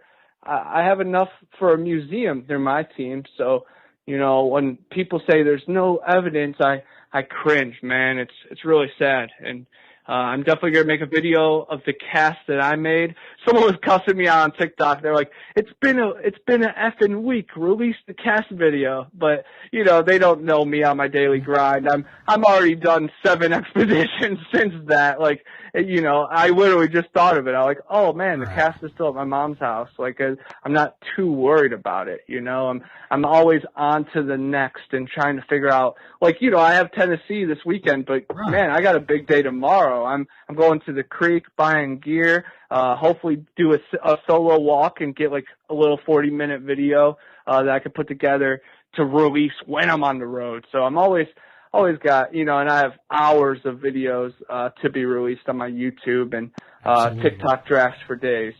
Hey, you got to give a big shout out to Mogyan Monster. Guys, go over to his channel, Mogyan Monster, tomorrow night, 11 p.m. He's got a live show called Why the Fascination, WTF. Go over there and check him out, definitely. I've tried to jump on his stream occasionally and leave, hey, what's up, folks, in his chat over there. So please go over there and check him out. Mogyan Monster, WTF, What the Fascination. Tomorrow night, 11 p.m. Eastern time. Not Central, Eastern, 11 p.m. Central. Or 11 p.m. Eastern. Yes. Blech, I got Central on the brain. That's what I do. Hey, my and I definitely think my lights are flickering.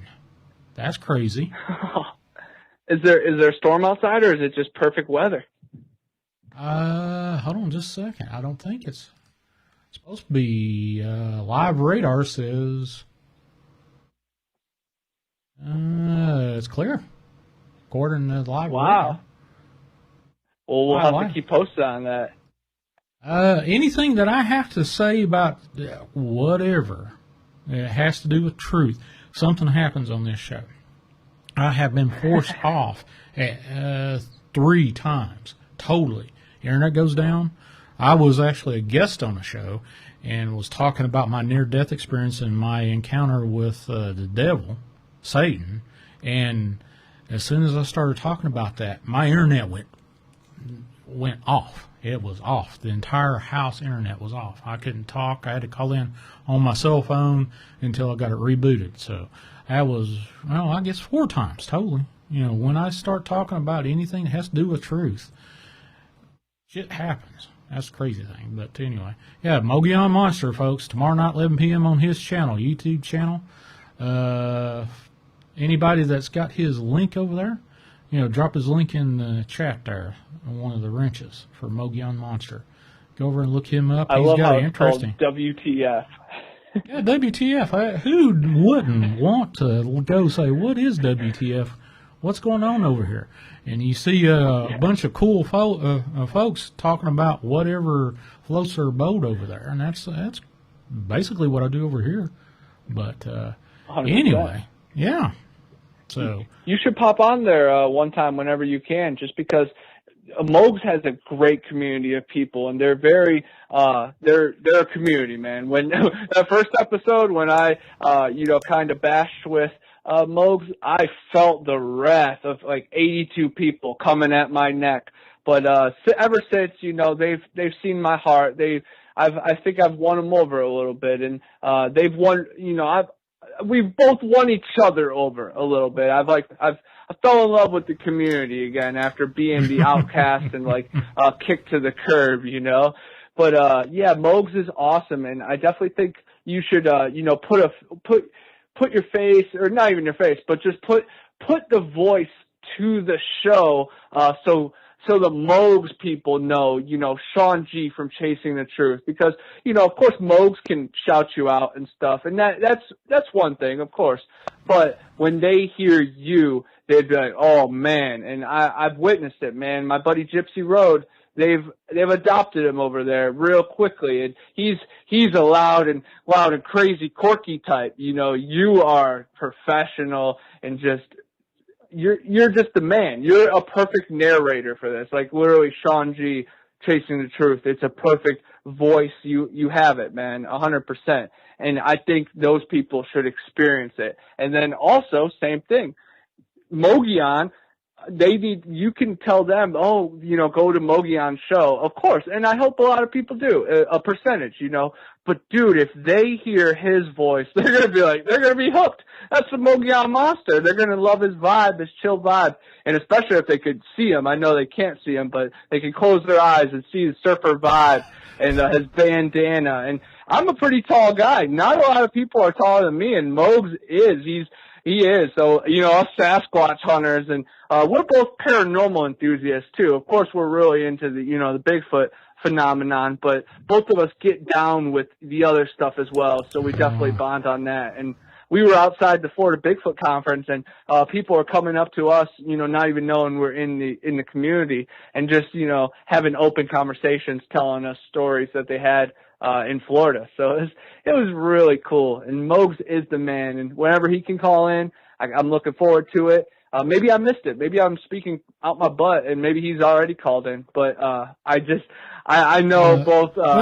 I think he's tried to call in once, Mogollon. Tried to call in once on the show. I've got him in my Skype. I recognized who he was, and I've got him in my Skype. So one of these days we'll touch base. You know, kind of plan out. He's something. Definitely a busy guy. Yeah, he's a busy guy, and but he also is very easygoing. Like, man, he's I'm super happy for him that he's making this trip up too. And you know, I was like, yeah, 9 hours long trip. He's like, no, it's not. You know, and he's driven from Arizona to Florida. You know, and I've made the same drive, and I know it's a super long drive. And yeah, once you drive from, you know, Arizona to Florida, or Florida to California, then a long drive is from state to state isn't too bad. But mine's only 6 hours. His is 9.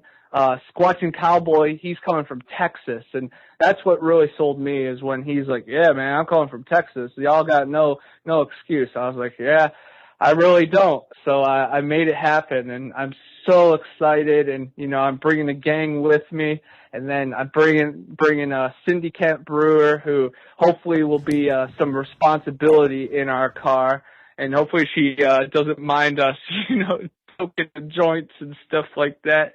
Of course, we'll pull over for that, of course, but she's going to have to get down with the Bigfoot Anon-way, you know, about 4 or 5 Atlas Obscura stops that I'm like, oh no, I researched this. I think I know this place. And then on the way home, we're going to stop at Woodbury, which is the fictional town of Walking Dead, of course. And it's only like 40 minutes out of the way. So, you know, times 2, I'll tell everybody it's just like 45 minutes total out of the way.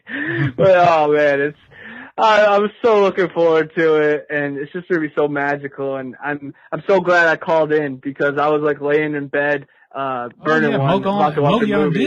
Moyan did. Thanks for reminding me. Moyan did. He got a reading from Chris Garcia. I had see? Yeah. Thanks for reminding me. Sometimes my memory is about as long as my nose on my face, and then beyond that, it's just shit. So. So I'm glad he was on the show, and you know, I'm sure he will be on again. And yes, when you hear his voice and feel his feeling, it takes it even to the next level, you know. But yeah, see, sometimes I do a huge rant. I'm a little off on the facts, so you know, we're all not perfect, but it's where your heart is. And guys, check out the Mogyan Monster Show. Definitely tomorrow. He has the late show on Thursdays, and then I have a show tomorrow on the Horror Talk channel. Tomorrow's episode is about movies based on folklore, and it's folklore and real life. So pretty much every movie ever made. That's what I'm gonna say. Our episode Monster, today, Pumpkinhead, whatever his name is, the one that they. Yep. Okay. Gotcha. They summon him, and that's kind of funny you said Pumpkinhead because Pumpkinhead was my nickname from my mom growing up, and it was a term of endearment somehow, and it's an awesome movie, and I would love to see a remake of that because the creature is awesome. You know, it kind of looks like a Tyrannosaurus Rex with a big head. He's got the short arms and pointy fingers. It's very, very weird. But yeah, today was about the Yeti, and then we talked about the Minshu, which is also like a Pukwudgie little person. And in a Buddhist temple, they have remnants or a carcass of one, and it's like 3 feet tall and has 5 fingers. It's really, really cool. But yeah, I stay pretty busy, you know, and it's really cool when I can do some daytime podcasts and then explore with my mom, you know, around her pond, and then be ready for bed and then call into this. And this will live forever, at least until, you know, the power stays on, and then it's time for, you know, Armageddon and Love and Monsters and, you know, lock and loaded times of, oh man, it's going to be crazy times. Everybody just buckle up, because I think the next 5 years are going to be a little closer towards Mad Max than, you know, The Notebook. Right, true enough. Well, brother, it's probably past your bedtime. It's midnight here. And I've tried to, you know, the longest show I've ever done was 5.5 hours. It was 5 hours with John Bell last year, and then I did a 5.5 hour show, and I said, just keep on calling in, and then I gave them a 10-minute window, and nobody called in, and I gave up. I'm not going to do that 5 hour shows anymore. That's just, that drains the living. You feel it for days. Yeah, it drains the living crap out of me, but it was interesting to do, and I love doing it. It's just 3 days of, what did I just do? Why did I do that? You know, hey, it was chasing the truth, and I did it.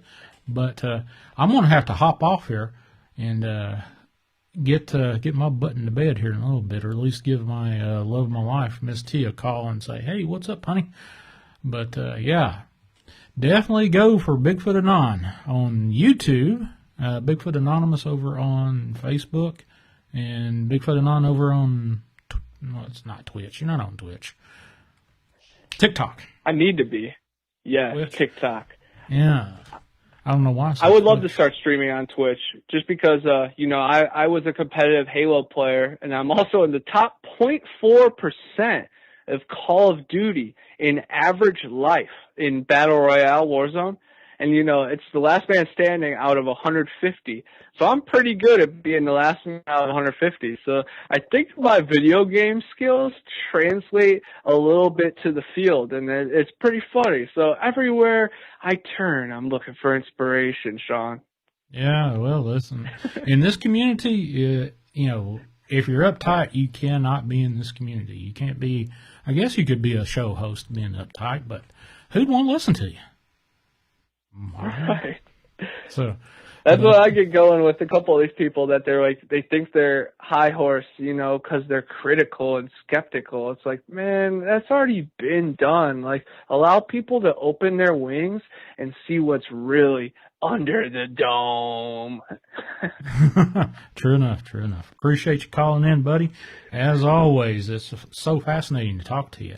And I had one thing popped up here about feral humans, but I think we're going to save that for later. I'm sure you've got a couple of stories on that. Oh, yeah. But, again, Connor Flynn from Bigfoot Anonymous, he's got like 4 or 5 books over there on Amazon. Definitely follow Bigfoot Anon on YouTube and watch his, you've been putting out a YouTube every day at least, if not every other day.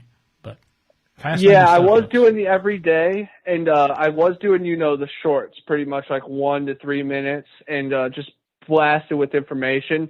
But now I'm trying to slow down and create just a little better pace. And now my videos are, full chapters of me reading from my books, or full day adventures, expeditions, and they're edited videos put together. Like today was a 30-minute video, and I premiere them, so we actually do the live chat, and I try to be there while I'm during the live chat. But some of the days I'm in the middle of the woods. But yeah, it's truly an amazing experience. And again, Donnie Miller from Standing Ghost Rescue helped me raise some money for a camera. So I'm really just, taking my game to the next level. And I'm definitely going to have pretty much documentary footage from this, Squatch Out. And I'm just looking forward to, interviewing pretty much everybody there and really making my impact. And I know they're doing presentations on Saturday, and hopefully they let, this young buck get, 8 minutes of stage time. As we know, we could turn 8 minutes into, we're at an hour and 9 minutes right now. That's what I was thinking too. I was like, I'll hop on for like 10 minutes, but then 70 minutes later, a couple facts later, we're rolling down an avalanche, and we're trying to solve the Dyatlov Pass incident. Oh yeah, just hold on tight when you get Connor Flynn on here. Holy cow! You just have to mention one word to him, and 30 minutes later, you're like, can I get a word in edgeways? That being said, shit again. Holy, 5th time this time. I tried to quit saying that. I'm going to end that habit of mine. That being said, oh my God. Anyway. We all have our phrases, and sometimes while I'm saying it, I'm like, oh my God, Connor again. But hey, we are who we are, and sometimes it's the first time for some people. So it's nice to get that stamp once in a while. So all we can do is just keep being ourselves, and those are our phrases, man. Hey y'all, it's Connor from Bigfoot Anonymous. Some people are telling me you need to open it. I'm like, bro, that is my opening. People like it. I like it. Yeah, Miss T actually. I think I woke up and said something to her, and she said, "Can you do that again without having to such a southern drawl?" I couldn't understand you. So, and you probably you don't even realize it, but yeah. You're you. And same with me, man. I drink pop. I don't drink soda. Pop, yeah, that's what they call it here, pop, soda. Yeah, occasionally soda, usually pop. But, yeah, hey, y'all's just as easy as anything else rolls off my tongue. That's just a crazy. But I appreciate you, brother. I'm going to have to kick you off here. Not that we've been talking an hour and a piece, but, yeah. Yes, call Miss T, please, and have a good night, brother. I will let you go. And I'm gonna watch a movie. I don't even remember what movie I was starting. Discworld. You got to go look at Discworld. I'll put that on. Yes. Yeah, look that one. Thank you for the recommendation. And that one was just, it's mind blowing and mind altering if you watch that and go, well, wait a minute, where did they get this from?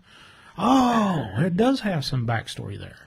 But yeah, definitely Discworld. Go look that up.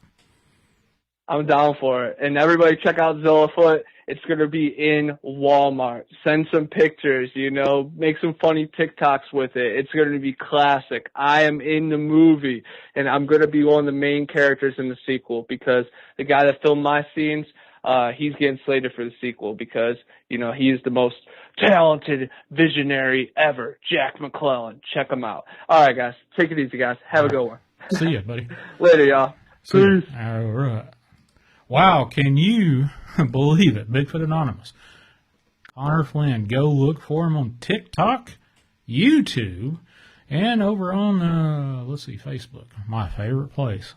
Hey, last couple of shows that I posted, I have not gotten, hey, you violated our whatever. So, I don't know. I guess I did something right? Maybe. But anyway, folks, definitely go over to Bigfoot Anonymous, Mogollon Monsters channel tomorrow night, 11 p.m. on his WTF show, 11 p.m. Eastern. Check him out. Show him some love over there. Definitely. Thank you for all the, looks like I got 5 more new subscribers. Thank you for the folks that decided to subscribe. Hit those thumbs. The YouTube loves to share out this show if you hit those thumbs. If you like me, hit those likes, subscribe, share it out. If you do happen to, want to share and give me a tip, I got a couple of people, 3 people actually, Razor Wolf, Scott G, and One Man Band. Thank you for the tips that you tipped me today in the last 24 hours or whatever.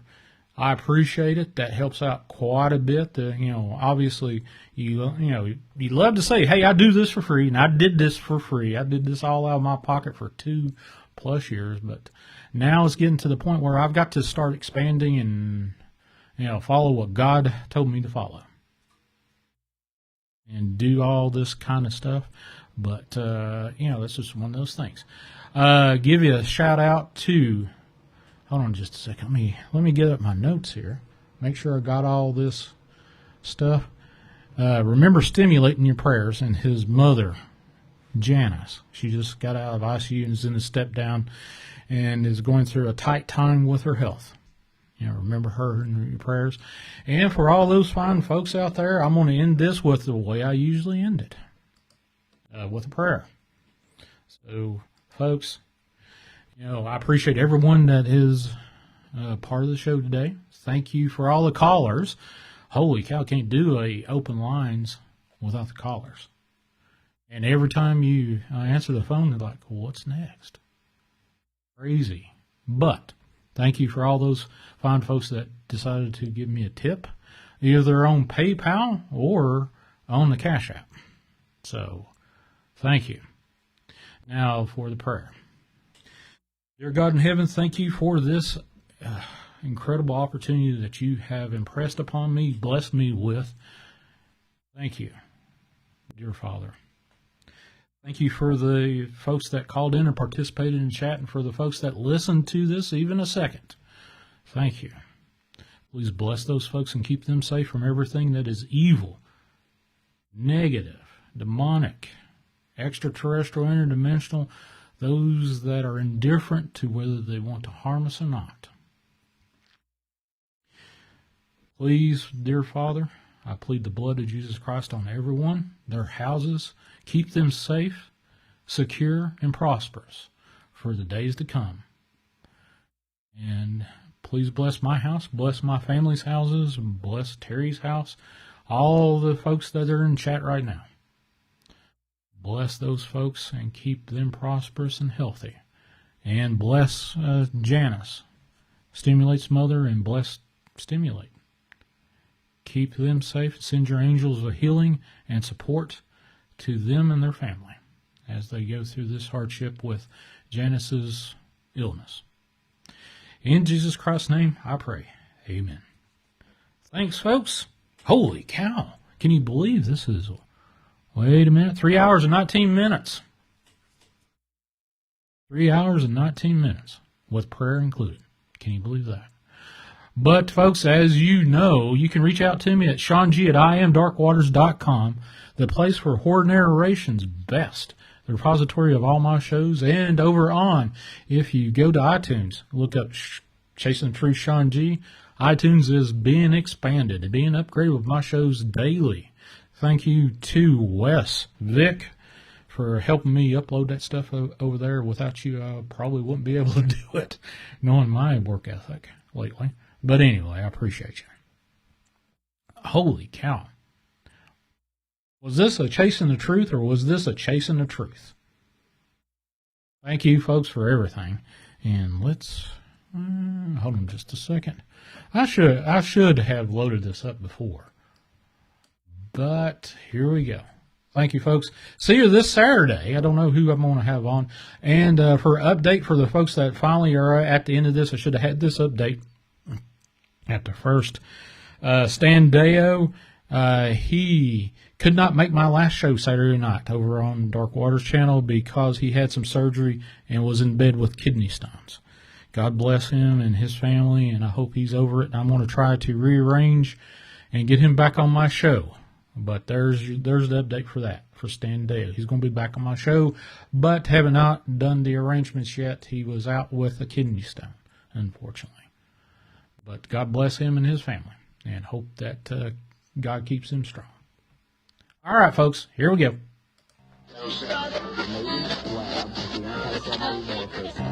Do ghosts really exist? Are we alone? Is there life after death? It looks like a giant ape with a man's face. We've done some testing to determine if it is a synthesizer or not. Just starting to come at me. It's very difficult to do with this is where it actually is. And they start one trying to grab me. What do we